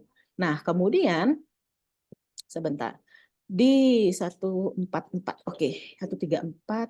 Nah, nah, kalau di situ pembahasan, nah di sini karena kita berupa angka-angka, nanti itu ada namanya teknik, ya. Teknik apa yang kita gunakan? Kalau tadi ada teknik triangulasi, ya. Kalau di Bu Zahra di kualitatif, kalau di kuantitatif apa? Nah, kita di sini menggunakan teknik korelasi apa nih? Kalau memang mencari hubungan, ya, mencari hubungan berarti ada korelasi. Mencari pengaruh, korelasinya seperti apa? Apakah semakin bagus maka kinerjanya semakin baik, atau semakin jelas, ya, atau semakin tidak jelas komunikasi yang dilakukan oleh atasan kepada bawahan itu membuat kinerjanya juga akan semakin tidak baik. Nah, di teknik korelasi itu sesuaikan dengan nanti teman-teman memilih teknik korelasi apa gitu ya. Nah, nanti itu semuanya akan berhubungan dengan rumus, ya. Nanti akan ada rumusnya. Jadi teman-teman di sini yang namanya penelitian kuantitatif itu teman-teman memang tidak harus mengolah datanya sendiri. Itu boleh kita menggunakan jasa olah data, tapi catatannya adalah kita harus bisa membaca hasil datanya. Gitu ya. Misalnya kayak ini. Kita pakai korelasi parsial nih di sini. Ternyata 0,000. Secara rumus 0,00 itu artinya apa? Memiliki pengaruh yang signifikankah atau memiliki pengaruh yang tidak signifikan? Nanti tinggal kita baca aja hasilnya di sini. Nah, misalnya di sini nih bisa dilihat bahwa hubungan tersebut bersifat signifikan karena nilai signifikansinya 0,00 lebih kecil atau sama dengan 0,05. Nah, cukup kita menjawab itu aja. Yang penting kita bisa baca datanya. Gitu ya. Kemudian untuk kesimpulannya apa? Jadi kesimpulannya nanti kurang lebih sama ya dengan di kualitatif. Yang namanya kesimpulan itu dapat menjawab rumusan masalah. Gitu ya teman-teman. Skripsi yang benar adalah skripsi yang dari judul, kemudian rumusan masalah, sampai kesimpulan itu mereka selaras. Jadi nyambung. Jangan sampai kita membahas, kita di judul adalah seperti Bu Zahra bilang tadi ya, mencari analisis ini terhadap ini, analisis bla bla bla bla gitu. Kemudian tiba-tiba rumusan masalahnya adalah bagaimana sih misalnya gitu, bagaimana strategi komunikasi pemasaran yang dilakukan oleh Universitas Amikom Yogyakarta gitu misalnya, ya. Kemudian kesimpulannya adalah oh ternyata penggunaan media sosial itu berpengaruh penting. Nah, itu kan sudah tidak nyambung ya. Nggak nyambung. Nah, itu jangan sampai hal itu terjadi di kuantitatif juga seperti itu. Kalau emang dari awal kita mencari tahu hubungan, jawabannya untuk di kesimpulannya ya harus bagaimana hubungannya, apakah hubungannya signifikan atau tidak, apakah ada hubungannya atau tidak, gitu ya.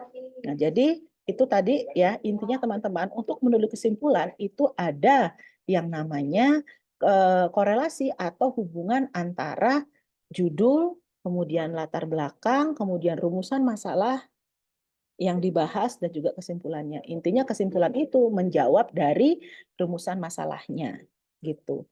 Kemudian untuk sarannya bagaimana? Sama juga sarannya juga memang yang harus berhubungan dengan penelitian kita. Misal nih penelitiannya adalah bagaimana sih strategi komunikasi pemasaran di Universitas Amikom Yogyakarta, maka sarannya adalah kita bisa ambil dari hasil. Hasilnya ternyata strategi komunikasi pemasaran menerapkan 7P nih gitu misalnya ya. Itu hasilnya.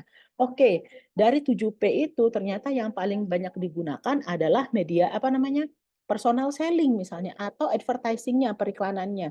Nah, nanti disarannya adalah untuk penelitian selanjutnya bisa nih meneliti kenapa salah satu dari 7P ini bisa yang paling efektif nih digunakan di universitas ini gitu. Jadi teman-teman nggak usah bingung untuk mencari saran saran apa sih yang bisa kita berikan untuk penelitian berikutnya, ya kita ambil dari hasil kita apa yang kita temukan, kemudian itu nanti yang kita sarankan untuk dijadikan sebagai judul penelitian berikutnya gitu. Gampangnya seperti itu. Gitu teman-teman. Untuk kuantitatif mungkin memang tidak terlalu banyak peminatnya ya karena berhubungan dengan angka-angka, tapi kira-kira nih saya masih optimis teman-teman ada yang mau nanya nggak terkait dengan metode penelitian kuantitatif?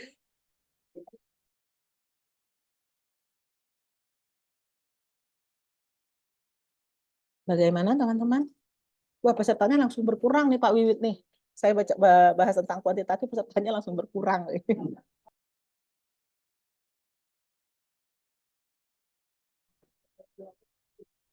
Oke, kalau memang tidak ada yang ingin ditanyakan, saya kembalikan ke Pak Wiwit.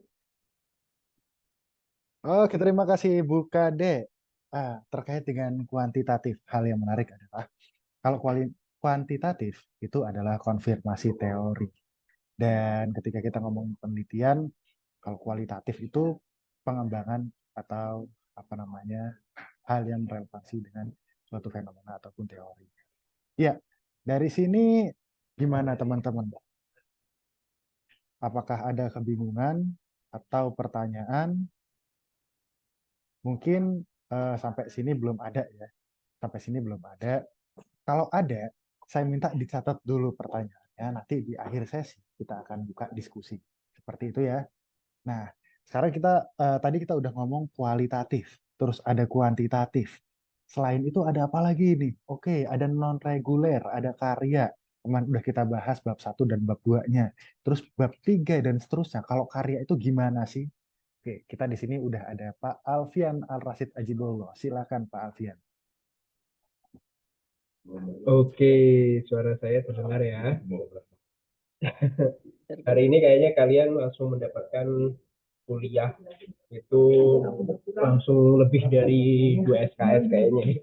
Gitu, ada kuali, ada kuanti, kemudian ada juga nanti ini saya yang bahas itu non reguler. Gitu. Kalau kata Bu Zahra tadi jangan sampai tipes sebelum sidang. Gitu ya. Kalau saya mah ya jangan sampai tipes lah sebelum nikah. Nah, itu silakan nanti teman-teman yang menyesuaikan berdasarkan kemampuan teman-teman. Gitu ya. Hari ini saya coba Bu Kade bisa minta tolong di share screen-nya.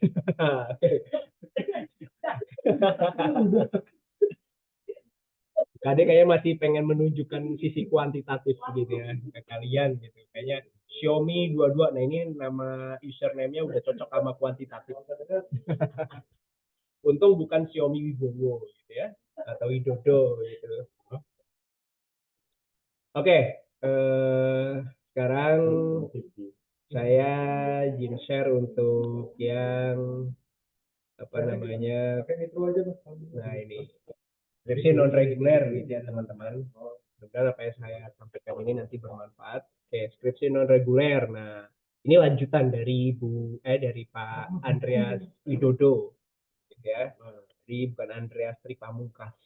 Hari ini diganti semua namanya Widodo, gitu ya. Zahrotu Widodo. Widodo Adianto. Oh iya, mereka cocok gitu ya. Kayaknya kalau Kadek Adianto. Menuju Indonesia emas. Oke, baik kita lanjut. Kita ada bedah bab 4 dan bab 5 kemarin. Pak Andreas sudah membahas tentang bab 1, 2, 3 gitu ya. Mudah-mudahan apa yang disampaikan Pak Andreas bermanfaat buat teman-teman semuanya. Dan di sini mudah-mudahan ada nih setidaknya 1 atau 2 lah ya yang non reguler gitu. Kalau tadi banyaknya yang kuali gitu ya.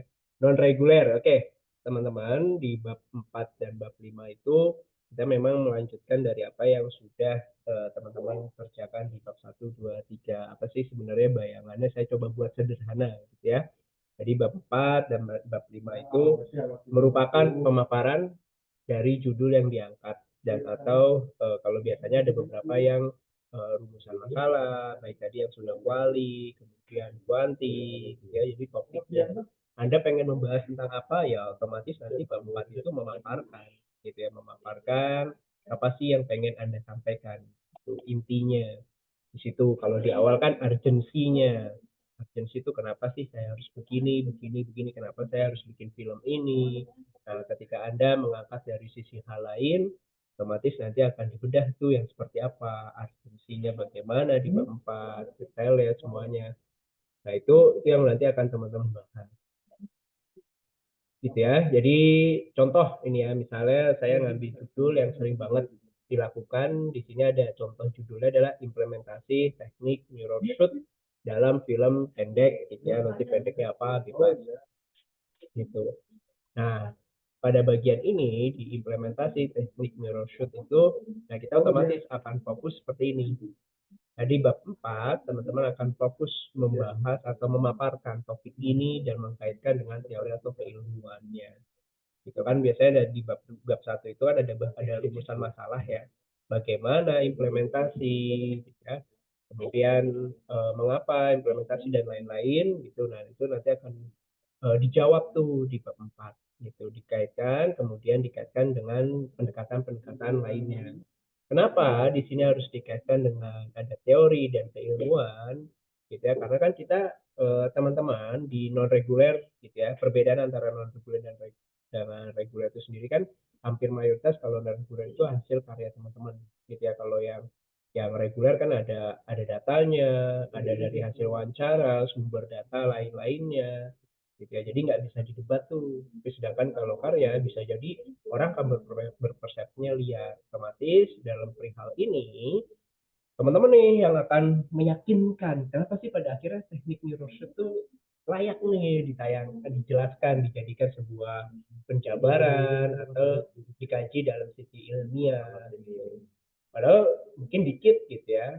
Itu ada hanya dari sekian puluh menit film pendek gitu ya, itu hanya sekian scene gitu, misalnya ada 2 scene 3 scene dengan teknik mirror shoot, tapi kan orang pengen tahu kenapa sih akhirnya teknik mirror shoot itu ada, kemudian penerapannya kapan teknik mirror shoot itu yang paling tepat gitu, filosofinya apa, kemudian kalau sudah menggunakan teknik mirror shoot pesannya seperti apa sih yang disampaikan, kemudian cocoknya untuk digunakan rasio berapa, nah itu yang perlu teman-teman jelaskan di bab 4. Kemudian di bab 5 teman-teman nanti merangkum itu atau meringkas, tadi sudah digambarkan tuh oleh Bu Zahra Widodo, kemudian Bu Adik Widodo gitu ya. Itu sudah dijabarkan juga. Pokoknya sekarang belakangnya Widodo. Hari ini ganti nama semuanya Widodo. Itu teman-teman, tadi bab 5 teman-teman sudah merangkum, meringkas gitu ya. Dijabarkan hampir semuanya, itu akan menyampaikan. Nah, yang terkadang sering meleset itu ada beberapa hal oleh teman-teman, baik itu bukan hanya di non reguler, tapi ada juga di reguler, baik itu di kuali ataupun kuantitatif. Seringkali gitu ya, bab 5 tuh malah tidak meringkas gitu ya. Tidak meringkas. Bahkan ada beberapa temuan kami pada saat sidang ada tulisan citasi juga. Kemudian rangkuman di bab 5 tuh bahkan bisa lebih 2 halaman. Nah, itu merangkum apa gitu. Namanya merangkum kan meringkas, menyederhanakan gitu, atau kita ngambilnya intinya benang merahnya.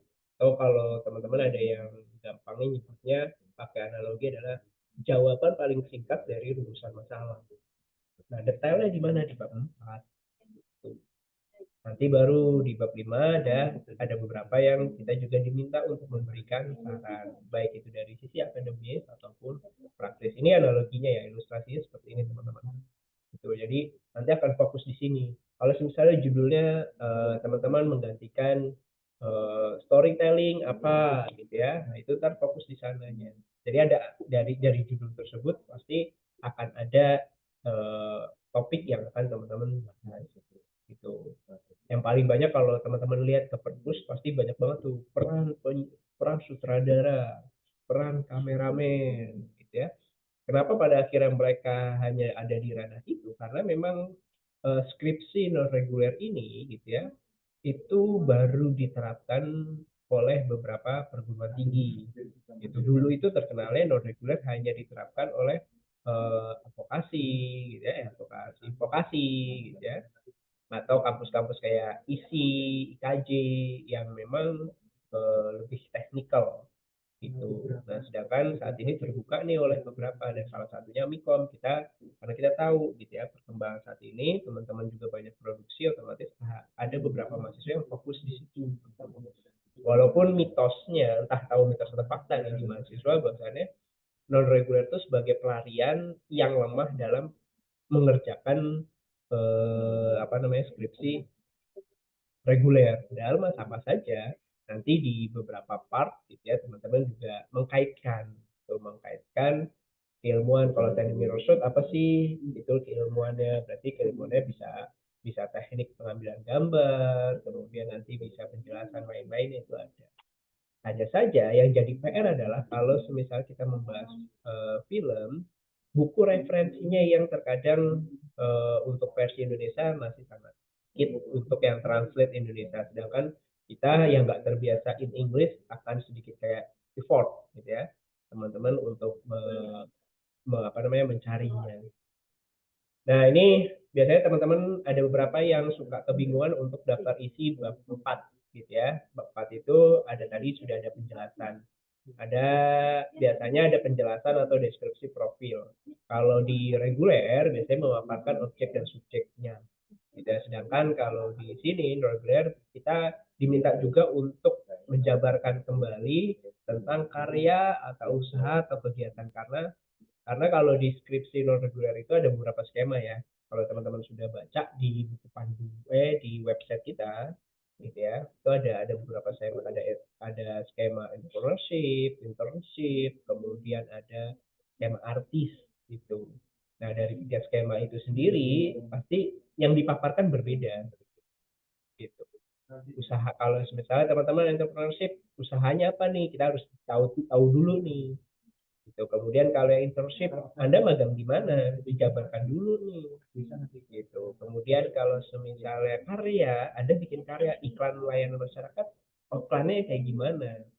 Kemarin kan kalau di bab 3 sudah ada konsepnya. Tapi di sini nanti dijabarkan. Dengan catatan jangan mengulang kalimat atau kata-kata yang sama dengan bab 3 gitu. Jadi kalau misalnya hal ini sudah tersampaikan di bab 3, teman-teman tidak perlu lagi menyampaikan. Cukup langsung kepada uraian proses produksi, atau kalau di non reguler, di reguler ada hasil penelitian. Karena kenapa di non reguler itu ada juga yang namanya skema jurnal. Otomatis skema jurnal itu pendekatannya sama perihalnya dengan kuanti ataupun kuali. Maka dari itu ada hasil penelitian. Sedangkan kalau yang di artis, dia akan fokus terhadap uraian proses produksi gitu. Sedangkan kalau yang internship, nanti biasanya ada yang namanya berkaitan tentang hasil aktivitas magangnya. Kemudian kalau usaha, itu akan menjabarkan tentang hasil aktivitas usahanya. Hanya saja dia fokus kemana. Kalau misalnya di sini Kak Roy gitu ya, punya usaha apa pengen dijabarkan gitu. Kemudian nanti menjabarkan di situ. Misalnya fokusnya ke marketing, otomatis nanti hanya fokus terhadap marketing sesuai dengan judulnya, tidak perlu melebar. Terlepas Anda juga dilibatkan ke sana. Nah, ini yang sering banget mahasiswa improvisasi, yang terkadang ketika ditanyakan kembali jadinya blunder. Kira, lah kamu kan fokusnya ke marketing, ngapain kamu ngebahas tentang juga ke bagian cleaning service? Nah, tujuannya kan baik karena pengen menyampaikan, tapi kan ingat kita kalau berbicara kajian ilmiah itu adalah konsisten atau fokus. Itu gitu ya teman-teman. Jadi kalau misalnya Anda di sini ditugaskan sebagai DOP, kalau di artis gitu ya, skema artis DOP ya cukup fokus terhadap DOP. Tidak sekalipun Anda terlibat dalam makeup artis, terlibat dalam hal lainnya, cukup fokus membahas tentang DOP. Itu. Kalau misalnya Anda di sini tugasnya scriptwriter, ya Anda cukup fokus membahas scriptwriter. Terlepas Anda diperbantukan untuk divisi lainnya, itu nggak usah dibahas. Itu nanti disampaikan saja pada saat uraian proses produksi. Hanya saja persentasenya itu tidak perlu. Gitu. Jadi nanti pas lagi biasanya kalau yang artis dia membahasnya mulai dari tiga uraian gitu ya. Ada dari praproduksi, gitu ya, kemudian produksi, kemudian pasca produksi. Misalnya Anda sebagai editor, nanti di situ dijelaskan. Biasanya ada orang yang lebih paham menjabarkan antara editor online dan editor offline. Kalau misalnya dia menyampaikan editor offline, ya dia akan menyampaikan sisi editor offline. Tapi kalau dia dua-duanya ya disampaikan. Jadi kalau sebagai editor pada saat praproduksi itu ngapain sih? Kemudian pada saat produksi itu ngapain? Kemudian pada saat pasca produksi itu ngapain? Kemudian penerapannya seperti apa? Karena kata kuncinya kan tadi di awal ya, judulmu. Gitu. Kamu tetap harus balik lagi ke judulmu, kemudian ke rumusan masalahmu. Gitu. Karena itu akan menjadi panduan teman-teman. Nanti di hasil penelitian, kemudian di pembahasan gitu ya, di bab 4 juga untuk non-reguler biasanya ada pembahasan, yaitu di mana teman-teman mengkaitkan juga editor. Nah, nanti kaitkan kerjaan editor tuh bagaimana, kemudian teknik editing itu seperti apa. Nah, di dalam Anda menggarap film ini, teknik editingnya apa saja sih yang diterapkan. Gitu. Kalau misalnya teman-teman sampai menyentuh ke color grading ya teman-teman sampaikan. Tapi kalau misalnya teman-teman cukup hanya membahas di perihal itu ya Anda kaitkan. Gitu. Jadi nanti bisa dikaitkan itu karena apa? Karena gini, lemahnya non reguler adalah kita akan hanya menyampaikan saja, gitu ya, menyampaikan kegiatannya, tapi akan ada asumsi-asumsi lain yang bahwasannya ini benar nggak sih kegiatan kalian dan lain-lain nanti. Untuk memperkuat, gitu ya, untuk memperkuat itu ya bisa teman-teman kaitkan dengan statement-statement dari karya ilmiah gitu. Gitu ya, nanti kita di akhir sesi ada coba kita bedah, gitu ya, bedah template, gitu ya, kita lihat nanti bedah template ada sekitar 4 template, gitu ya, khusus jurnal, khusus apa namanya entrepreneurship, khusus internship, kemudian khusus ada satu lagi yang IT. Bagaimana sih? Nah, nanti di bab 4 itu akan menyesuaikan untuk reguler, non reguler, itu menyesuaikan tentang bagaimana cara fokus penjelasan di bab 4-nya, kemudian pembahasannya sampai seberapa jauh Anda menyampaikan dan lain-lain. Kemudian biasanya ada beberapa dosen juga menyarankan untuk membahas kendala dan solusi. Jadi produksi ini gitu ya, dalam proses syuting ini atau film ini atau dalam proses misal tadi contohnya implementasi teknik shoot, otomatis dia sebagai kameramen gitu ya, kendalanya apa gitu, kendalanya apa, oh misalnya kendalanya ternyata ketika menggunakan mirror shoot yang paling cocok saya menggunakan kaca yang ukurannya apa sekitar berapa meter persegi gitu, atau paling minimal misalnya 1 x 2 meter persegi agar apa? Agar tidak bocor, atau peletakannya atau angle-nya, karena kan teknik shoot itu juga akan apa namanya berkaitan dengan angle lainnya. Itu yang akan apa namanya teman-teman menyampaikan tuh, kemudian kaitkan dan lain-lain. Kemudian biasanya orang akan bertanya gitu ya, kita kan yang nanti yang uji kan kita kiblatnya nanti nguji juga, kita akan bertanya gitu. Kenapa sih dari sekian banyaknya scene gitu ya atau teknik shoot yang teman-teman gunakan, tapi teman-teman di sini akan membahas cukup membahas tentang mirror shoot. Nah, nanti dijabarkan di situ. Oh, ternyata mirror shoot itu penting ketika ada alur cerita yang seperti ini. Atau bahasanya lain, ketika ada alur cerita kayak gini, cocoknya adalah menggunakan teknik mirror shoot. Gitu. Nah, ketika teknik mirror shoot bisa dipadu padankan dengan misalnya medium shoot atau extreme shoot yang ingin menyampaikan apa-apa. Nah, itu dijelaskan di situ. Sehingga akhirnya orang tahu, oh, bener loh, itu teknik shoot digunakan seperti ini. Itu yang memang perlu. Kemudian nanti kalau misalnya teman-teman membahas tentang dari entrepreneurship, Anda pengen membahas tentang entrepreneurship dari sisi marketing ya, Anda sampaikan. Kenapa marketing yang misalnya Anda di sini menjual skincare gitu ya, skincare. Nah, paling cocok kayak gimana sih marketingnya, metode yang sudah dilakukan, kemudian market yang paling cocok untuk produk Anda, aktivitasnya apa. Nah, itu dijabarkan. Kemudian kalau spesial internship, nah dari internship apa sih yang dilakukan? Waktu itu ada bimbingannya Mamski kalau tidak salah, dia magang di Sekretariat Jenderal apa Kemensek ya kalau nggak salah Kemensek gitu. Nah di sana menjabarkan tentang PR. Nah PR Kemensek karena ternyata menurut dia PR dari sisi government itu perlu disampaikan. Apalagi ini berkaitan dengan atau berhubungan langsung dengan yang namanya wakil presiden dan presiden. Ternyata ada gatekeeper yang banyak nih, yang panjang. Ada screening, kontennya harus di screen dulu gitu ya. Di keyword kan kayak menjaga kontennya dipilah dulu, kemudian narasinya, kemudian untuk kita harus menyesuaikan karakter dari masing-masingnya itu bagaimana ya, masing-masing person atau user, yaitu ya wakil presiden dan presiden itu bagaimana. Kalau misalnya presiden pendekatannya mereka otomatis konstruksi dalam pesan itu disesuaikan. Nah itu dia menyampaikan hasilnya ternyata ada step-step ini. Nah itu menjadi akhirnya kan penting mas, penting itu konsep intrusif, bukan lagi kayak seperti halnya teman-teman laporan magang. Enggak, di sini lebih dinaikkan kelas gitu. Kita lebih dinaikkan kelas.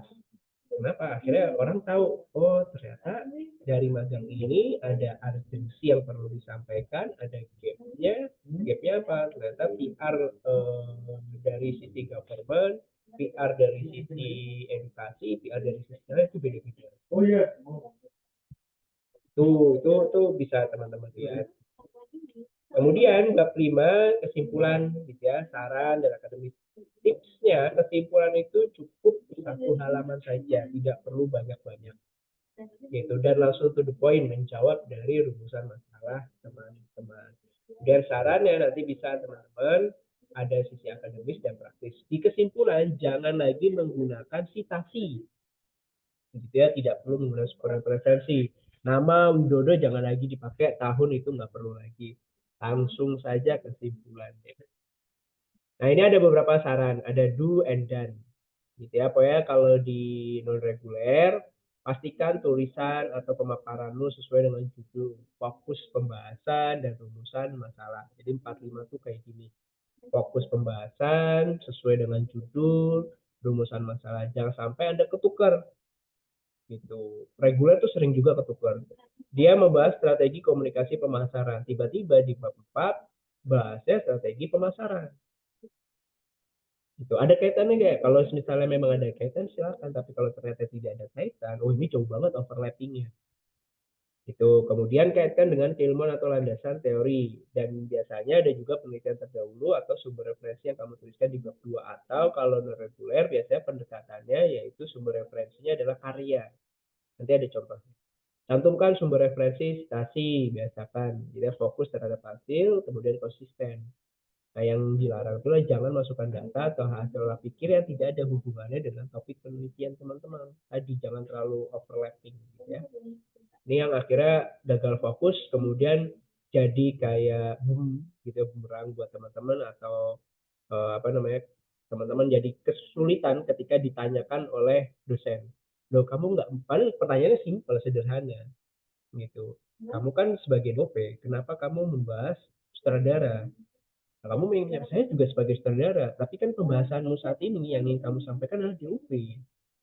Harusnya kamu fokus ke DOP. Persentase pembahasanmu lebih banyak DOP daripada penyutradaraan.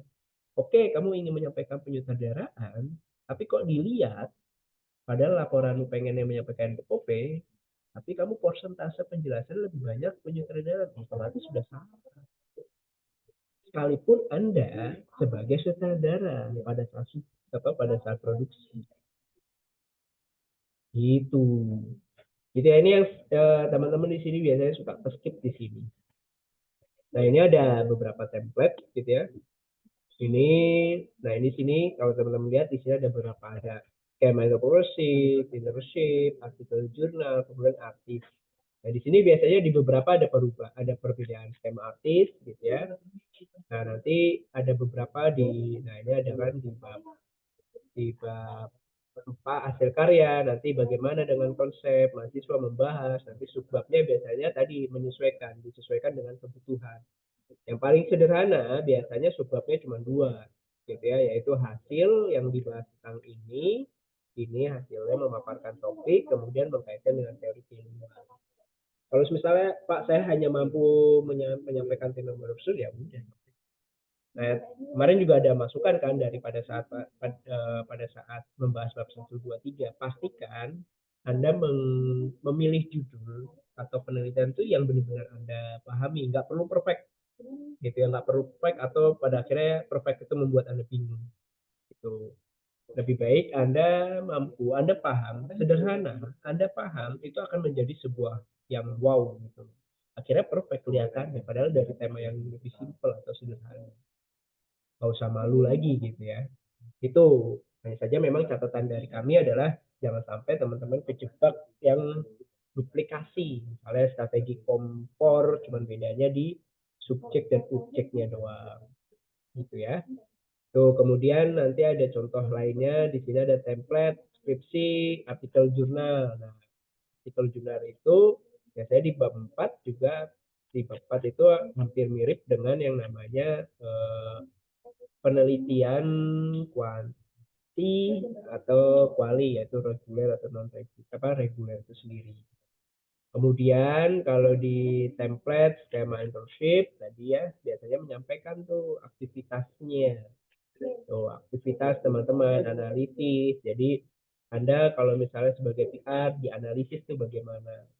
Kemarin juga ada mahasiswa yang konsultasi, ngobrol gitu Pak, saya kebetulan magang sebagai CU. Nah ini ada hal menarik Pak di komunikasi, jarang banget menurut dia membahas tentang CU gitu. Nah hanya saja saya takut kejebak kalau CEO itu pas lagi penelitian hanya menggunakan technical aplikasi. Otomatis kalau ke situ masuknya ke prodi lain dong. Nah, sedangkan prodi kita fokus ke komunikasi.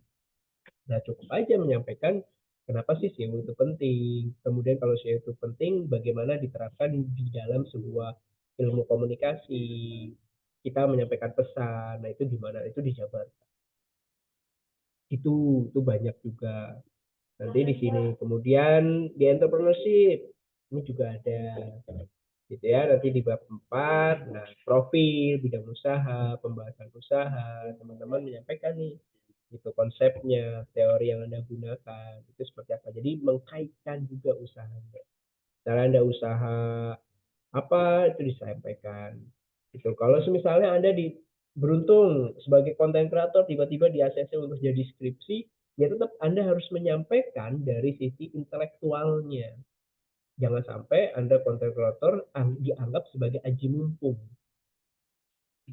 Gitu. Tapi juga Anda harus bisa menyampaikan, oh iya, saya juga konten kreator, tapi saya bisa menyampaikan ini sebagai atau dari sudut pandang intelektual, yaitu menyampaikan apa? Kapan saya harus posting itu dijelaskan. Sebagai konten kreator saya paham banget loh kalau memposting konten itu seperti ini. Kemudian algoritma saat ini tuh berubah, menjelaskan. Kemudian bagaimana yang narasi atau mengkonstruksi pesan-pesan itu yang bisa akhirnya FWP. Kemudian jamnya, kemudian harus pakai channel yang seperti apa, panel channelnya bagaimana, itu ilmiah. Itu kalau mampu. Gitu. Otomatis kan jadi akhirnya persepsi orang dengan adanya pendekatan seperti ini otomatis nanti teman-teman naik kelas gitu, konten kreator bukan hanya aji mumpung wah seru-seruan, tapi ternyata secara intelektual itu ada gitu. Itu ini kita bedah template-templatenya banyak banget kan gitu. Kemudian kalau yang tadi ada kayak gini teknik sinematografi, ini skripsi gitu ya kemarin, skripsi teknik sinematografi. Nah nanti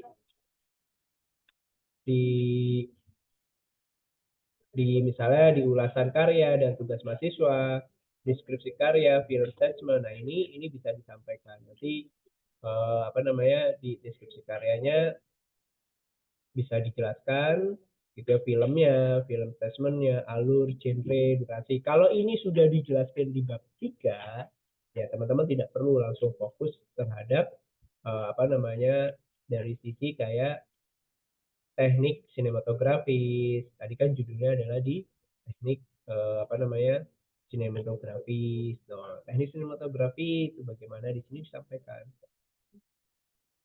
Itu jadi nanti ada pra produksi, kemudian ada produksinya, kemudian pasca produksi, kemudian kendala, pemecahan solusinya seperti apa. Nah itu ntar dijabarkan. Kemudian kesimpulannya bagaimana di sini ada. Kemudian ini ada juga teknik penyutradaraan. Nah, itu nanti juga dijelaskan teknik apa saja sih yang digunakan, gitu ya. Kemudian dari teknik tersebut bagaimana caranya menjelaskan dan lain-lain. Ini juga sama. Biasanya kita lihat dulu dari praproduksi, produksi, pasca produksi, nanti sebagai saudara tuh ngapain, kemudian nanti dijelaskan secara secara ilmiah semuanya seperti itu. Kadang ada beberapa mahasiswa yang paham tapi pas lagi dikaitkan dengan sisi keilmiahan, nah itu akhirnya kebingungan gitu, teman-teman kebingungan gitu. Nah ini yang perlu teman-teman pahami. Misalnya di sini juga ada membahas tentang color grading gitu. Jadi ada beberapa bimbingan saya yang kalau misalnya saya, wah udah banyak nih Kak editor, kamu sebagai editor juga ngediting color grading nggak? Oh iya Pak, ya udah fokus aja membahas tentang color grading karena membahas satu color grading aja itu udah banyak gitu. Apalagi kamu hanya dikaitkan dengan teknik editor gitu. Nah di sini juga dijelaskan dengan skripnya seperti ini, next kemudian ada beberapa warna color gitu ya, penerapannya itu ada di sini nanti kayak gini, sebelum kontras, sesudah kontras dijelaskan kenapa harus ada agar konti, kemudian itu dijelaskan semuanya.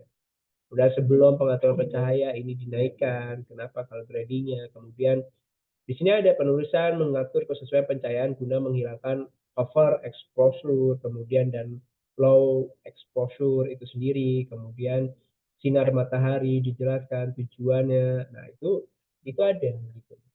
Nah, ini disampaikan sequence-nya pada saat editing gitu. Nah, ini akhirnya kan kelihatan bahwasannya Anda benar gitu, dan secara keilmuan juga disampaikan oh ternyata low light-nya kemudian kalau biarin lebih tenang itu bagaimana, nah itu disampaikan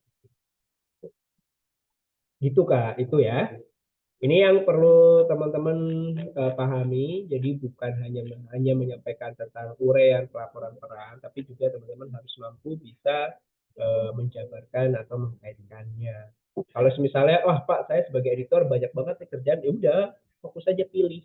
Kemarin mahasiswa saya juga ada yang membahas tentang teknik editing hanya dari sisi penerapan atau implementasi gitu ya, atau hasil dari teknik yang namanya apa ya waktu itu ya saya lupa, percepatan kalau nggak salah. Jadi ada teknik yang aslinya itu 1 menit, ternyata pas lagi di editing gitu ya dia menyederhanakan akhirnya cuma sekian detik gitu.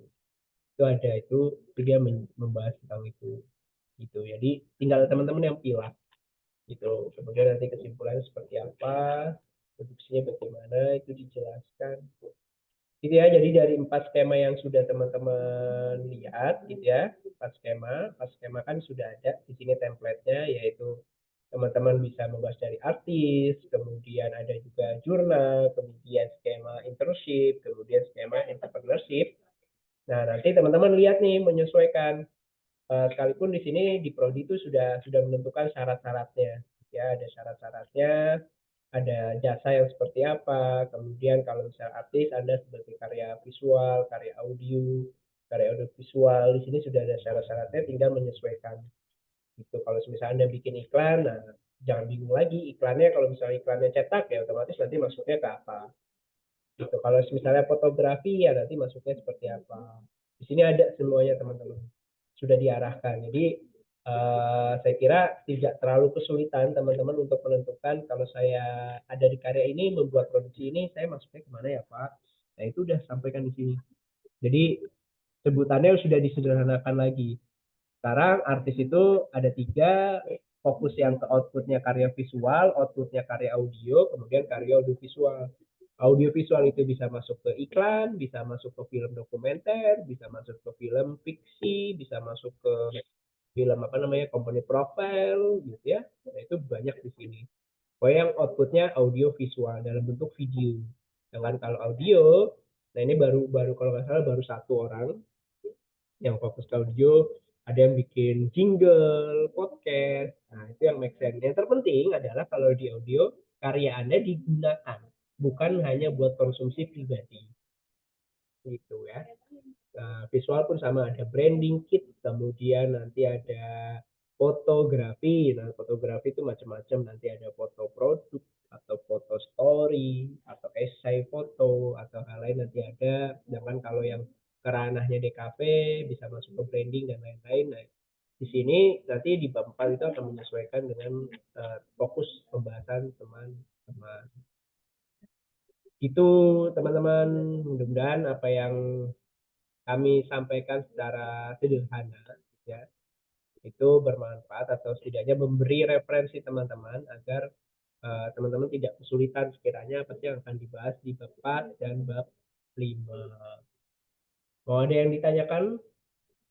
Kalau tidak ada yang ditanyakan di grup, boleh nanti bisa langsung japri ke dosen pembimbingnya.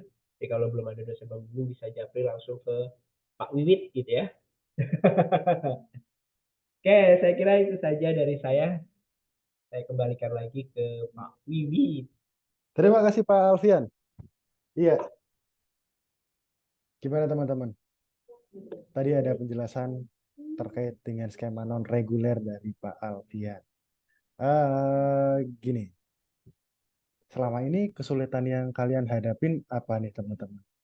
Baik dari skripsi kuali, kuanti, ataupun non reguler. Kira-kira kesulitannya di mana? Permisi Pak, izin bertanya sekaligus menjawab. Monggo. Kalau dari saya, kebetulan saya skripsi non reguler dibimbing dengan Pak Andreas. Nah, mungkin selama ini alhamdulillah prosesnya lancar, kebetulan sudah sampai bab 5, cuman saya sering kali dapat revisi di tinjauan pustaka, Pak. Nah, di situ tuh kayak eh, revisinya di bagian selalu referensi karya sebelumnya. Nah, atau mungkin saya boleh share screen sekalian, Pak. Boleh, boleh. Mau izin apa? Ngasih lihat. Saya mohon share screen gitu, Bapak Ibu, teman-teman. Sebentar. Nah, lihat, Pak.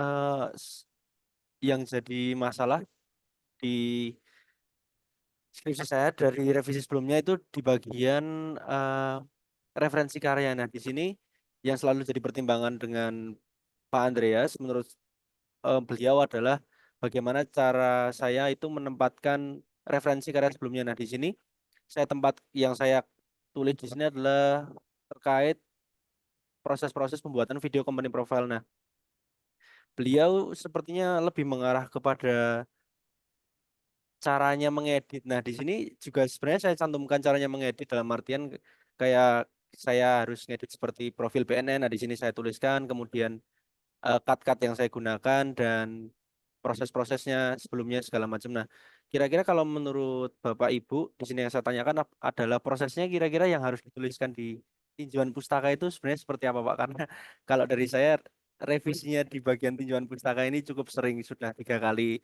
revisian dan saya juga belum nemu jawabannya dari mana. Soalnya masih berkutat di daerah tinjauan pustaka seperti itu, Bapak Ibu. Oke, Terima thank you kasih. Mas Angger ya. Iya, Kamu sebagai apa Mas di sini Mas? saya sebagai Kameramen, editor editor, atau apa? editor. Nah, berarti referensinya kamu merujuk pada editornya, kan harusnya seperti itu. Jadi referensi kamu untuk mengedit itu merujuk pada video apa nih. Jadi bukan jalan ceritanya ataupun programnya dan lain sebagainya.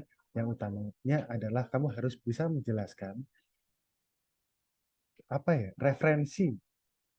Kamu bisa menjelaskan gampang kasarnya gini Mas. Kamu harus bisa menjelaskan saya mau ngedit kayak gini loh, kayak di video ini loh.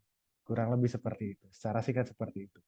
Nah, ini juga mungkin ada tambahan dari dosen yang biasa mengampu karya. Silakan Pak Alfian. Oke, Mas. Nah, ini yang beberapa juga kita kan teman-teman gitu ya dari Mas Angger. Mas Angger kan sudah track to point gitu ya, bahwasannya fokus ke editing gitu ya, otomatis karya yang nanti teman-teman pilih gitu. Mas Angger pilih kan tadi ada beberapa karya. Nah, Mas Angger juga seharusnya bisa menyampaikan gitu ya, editingnya seperti apa, bisa menyampaikan konsep editingnya. Kemudian kan biasanya kalau kalau seorang editor kamu bisa memahami banget tuh dengan hanya melihat gambar atau potongan scene step by stepnya gitu ya, scene-nya itu oh ternyata sequence ini, kemudian nanti dari scene apa namanya per scene-nya, editingnya oh ternyata menggunakan editing dari edit 1, kedua, ketiga ke scene-nya itu menggunakan apa. Jadi teman-teman, jadi Mas Angger juga harus mampu menjabarkan, bukan hanya oh saya menggunakan referensi misalnya Laskar Pelangi, kalau ceritanya kayak gini, enggak. Seharusnya Mas Angger mampu juga dari Laskar Pelangi ini secara editing gitu ya, saya tuh ingin mencari referensi yang seperti apa gitu. Referensi misalnya tadi coba aja di share screen lagi Mas Angger, mungkin saya bisa bantu memberi beberapa apa namanya, beberapa hal yang Mas Angger tidak terlalu kesulitan nantinya untuk mencari apa sih yang dimaksud dari Pak Andreas. Izin share screen mungkin ya Pak. Hmm. Mungkin saya share screen ketika filenya yang terakhir kali minta revisi ya Pak. Biar salahnya kelihatan jelas. Sebentar.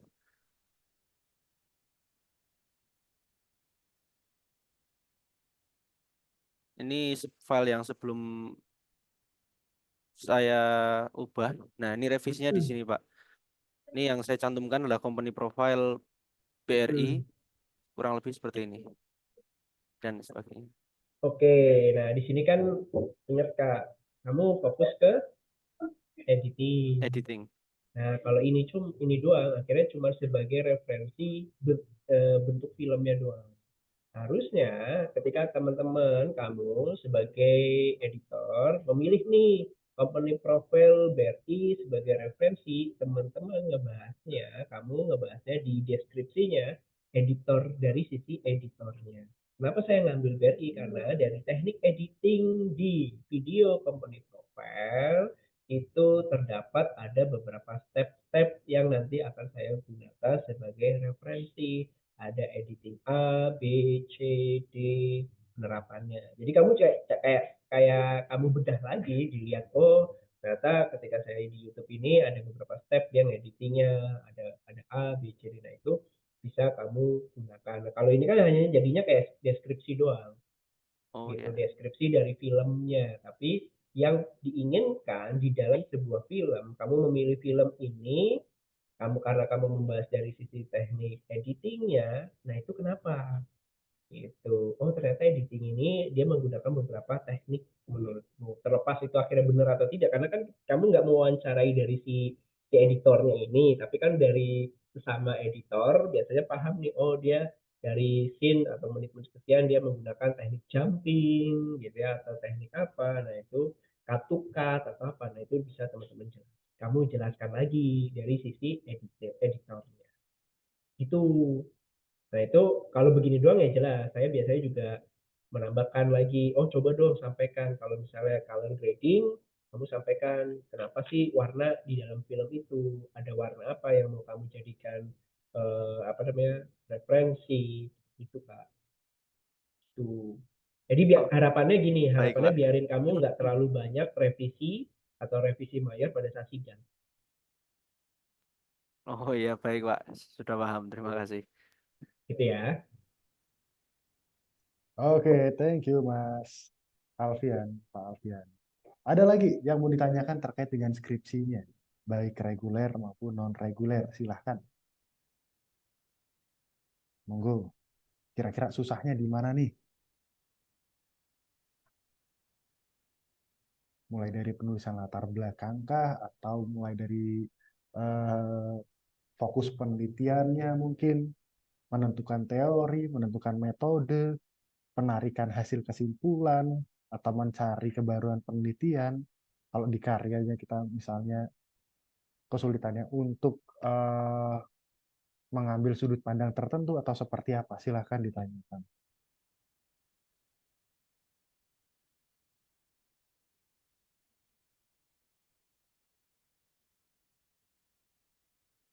Kira-kira apa nih yang bikin ngerjain skripsi jadi, wah, ini susah banget sih. Apa sih yang bikin susah? Apa karena moodnya belum kebangun nih atau gimana? Kira-kira gimana? Coba saya random deh. Mas Fuad Has. Kira-kira apa nih kesulitannya Mas Fuad dalam mengerjakan skripsinya?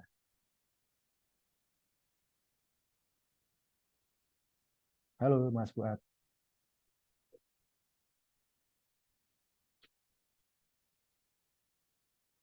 Nggak ada?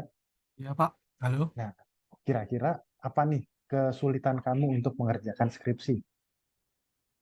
Pak, sekarang tuh belum belum menemukan Pak. Soalnya baru mulai. Baru mulai Ya, bab berapa, Mas? baru baru mulai. Benar-benar baru mulai. Oh, latar belakang belum, tapi judul udah ada nih. Udah ada belum judul? Udah ada Pak. Tentang apa, Mas? Saya ngambilnya non reguler, Ya, terus tentang film Pak. karya berarti, buat karya. Bukan Pak, jurnal. Oh, oke. Oke, semoga lancar. Mungkin bisa direkomendasikan tools-tools yang membantu penulisan. Yang pertama, tools citasi. Itu membantu banget tuh, namanya Mendeley. Coba deh, kamu pelajari Mendeley. Itu sangat membantu untuk penulisan citasi. Yang kedua, mungkin bukan tools ya, cuman coba kamu ketahui situs-situs pencari referensi. Misalnya jurnal, minimal Scholar. Scholar itu kan dari skripsi, jurnal, buku, dan lain sebagainya semuanya masuk ya. Itu yang pertama atau itu yang paling umum. Yang kedua, coba kamu buka jurnal yang publikasinya dari Sinta 2, yang terpublikasi Sinta 2. Cara lihatnya gimana? Ketika kamu buka jurnal, buka halaman jurnal, itu cari logonya itu S berapa. Di situ biasanya ada tuh. Nah, kalau misalnya kita bingung menentukan Sinta 2, Sinta 3, 4, 5, 6 itu yang mana, coba buka aja website Sinta. Sehingga itu bisa membantu mengklasifikasikan mana yang Sinta 6 sampai Sinta 2 terkait dengan jurnal ilmu komunikasi. Nanti di search aja di keywordnya komunikasi atau ilmu komunikasi nama jurnal. Nanti dia bakal keluar sendiri. Atau kalau misalnya mau lebih bagus lagi di atasnya Sinta, kalian bisa buka jurnalnya publikasi Sage Jurnal. Sage Jurnal, ada Science Direct, ada JSTOR, ada Emerald, ada ProQuest, Taylor and Friends, itu juga bisa kalian gunakan. Tapi biasanya jurnal internasional ke lock nih, ke lock. Biasanya pakai crack bukanya. Cracknya itu di Sci-Hub. Nanti dalam kesempatan yang lain kita akan bahas itu terkait dengan citasi. Oke. Baik Tapi Pak. kalau untuk toolsnya untuk yang skripsi terutama penelitian, itu lebih kepada Mendeley, itu yang membantu banget. Gitu. Yang lainnya silahkan. Ada yang mau ditanyakan terkait dengan skripsi ataupun tugas akhirnya. Fajar, ada kesulitan Fajar? Ihya, Yoga, terus siapa lagi nih? Vicky, ada kesulitan nggak? Kalau ada kesulitan, silahkan ditanyakan. Kalau saya pribadi, hanya ada 2 masalah pada device dan sumber wawancara yang sudah dikontak. Selain itu, udah. Oke, sumbernya kenapa Mas Ilhan? Ihya ya? Eh, Kalau sumber dari penelitian saya ini tidak membalas, Pak. Itu tentang apa penelitiannya? Saya tentang komunitas game, Bapak. Komunitas game. Game apa, I- Mas? Game Blue Archive. Oke, rencananya, narasumbernya siapa? Ketuanya kah atau siapa?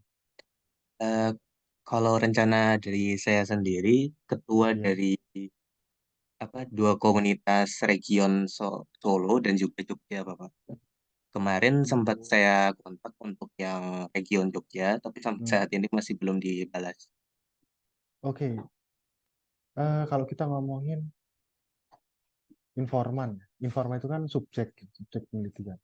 Dalam komunitas itu ada nggak wakilnya? Nggak usah kepalanya atau siapa kayak sekretarisnya atau siapapun kalau itu berbentuk struktur ya, hierarki. Ada nggak kira-kira?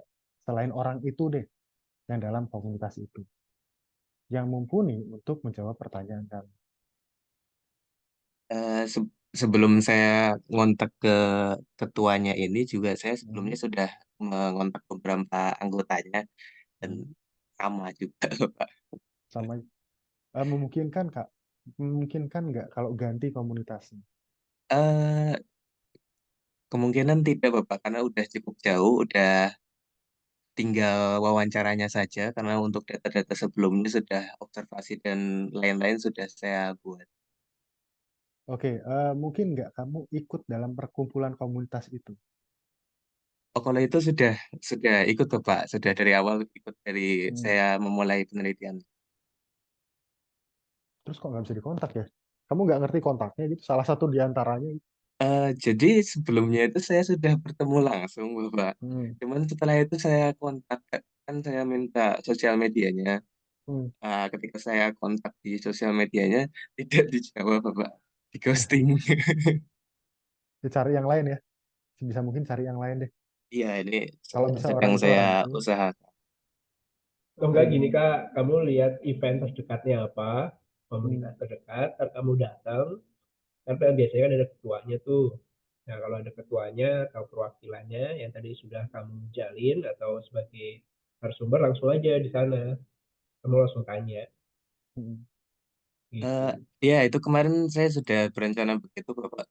Kebetulan komunitasnya kemarin di event terakhir itu tanggal tanggal berapa ya? Tanggal 14 itu kemarin Oke. sempat ada di event auditorium RRI. Tapi ternyata komunitasnya tidak ikut kebetulan. Jadi saya masih nunggu info lebih lanjut untuk event dan komunitasnya itu ikut di acara mana saja. Oke. Oke, itu dipantau aja eventnya. Atau siapa tahu kamu kan udah punya follow-follow IG-nya ketuanya. Nah, ketuanya kan biasanya pasti ikut event lainnya, gitu ya, event lainnya, bukan event yang diselenggarakan komunitas atau event lainnya, atau dia mengikuti kegiatan lainnya. Nah, nanti kamu bisa bisa juga tuh, kayak ibaratnya, ya kita bahasanya tuh kayak mata-matain lah ya, karena udah nggak ada jalur lain kan, gitu, nggak ada jalur lain yang kamu bisa deketi akhirnya memata-matai kalau oh ternyata dia akan ikut event ini, oke selesai. Terlepas kamu ikut atau tidak, tapi kamu udah bisa di depan pintunya. Dulu saya begitu. Iya. Saya tunggu Iya, di Pak. depan kantornya. Saya tunggu sampai pulang, bapaknya lewat, Pak, mohon maaf, Pak. Saya butuh nih, Pak. Saya begini, gini, gini. Oh ya udah, Mas. Dia bilang, Iya. Kalau 5 menit kualitatif, aja, Pak. 5 menit aja, Pak. iya. Kalau kualitatif memang gitu sih. Ada seni buntuti orang. Itu kualitatif seperti itu. Memang tantangannya di situ. Cuman semoga bisa cepat diselesaikannya. Oke, Amin, amin, Bapak. ada lagi Mas Yoga, terus Abror, Fajar, Royce. Royce ini siapa? Ada lagi nggak yang mau ditanyakan terkait metodologi Sejauh, mungkin? Gimana Mas Abror? sejauh ini sih aman sih, Pak. Aku Aman? masih baru di bab 2, jadi untuk selanjutnya masih belum nyentuh. Biasanya kalau udah lewat bab 1 itu cepet sih Mas. Kamu tentang apa Mas? Aku saya tentang ini, feminisme, Oke, film. feminisme. Oke, cepet biasanya. Oke, yang lainnya aman ya? Intinya ketika kalian mengalami kesulitan, jangan ragu untuk berkonsultasi kepada dosen pembimbing. Jadi sharing. Nah, gimana caranya supaya enak sharingnya? Kamu harus ada pikiran dulu nih. Pikiran riset kamu itu seperti apa? Arahnya itu seperti apa? Karena yang namanya riset itu kan custom berdasarkan alur pikir dari si peneliti. Nah, kamu kasih tahu dulu alur pikir dari kamu sendiri itu seperti apa ke dosen pembimbing. Supaya dosen pembimbing tahu, oh pola pikir si anak ini seperti ABCD. Sehingga saran-saran yang diberikan adalah merujuk pada pola pikir yang kamu tuju. Gitu. Jadi nggak ngikut dosen, tapi pembimbing ngikut pola pikir kamu dengan memberikan pertimbangan-pertimbangan tertentu. Seperti itu. Yang agak susah memang, yang agak susah ketika mahasiswa datang alurnya belum jelas. Ini pola pikirnya gimana nih? Yang akhirnya dikhawatirkan, oke deh ikut dosennya aja. Oke, kalau ikut dosennya, kalau si mahasiswa ini nyampe nih pengetahuannya, itu nggak masalah. Cuman yang menjadi masalah adalah kalau pengetahuannya belum nyampe, nah ini jadi bingung sendiri. Jadi saya harap ketika kamu buat sesuatu, pola pikirnya udah ada nih, atau alurnya ini udah ada. Penelitian saya mau ke arah ini, penelitian saya mau ke arah itu, karya saya mau ke arah ini ataupun itu. Jadi sudut pandangnya harus sudah jelas. secara metodologi itu gampang bisa didiskusikan. Intinya seperti itu. Oke, akhir kata, terima kasih telah mengikuti acara coaching klinik ini sampai akhir. Saya berharap acara ini bisa memberikan manfaat untuk teman-teman semua, dan saya berharap juga semoga skripsi ataupun tugas akhir kalian bisa dikerjakan secara efektif dan efisien dan mendapatkan nilai yang maksimal. Amin. Oke, kalau seperti itu, kalau udah gitu, saya kembalikan ke Bu Monik. Oke, langsung aja. Oke, terima kasih atas partisipasinya. Saya tutup. Assalamualaikum warahmatullahi wabarakatuh. Waalaikumsalam warahmatullahi wabarakatuh. Waalaikumsalam.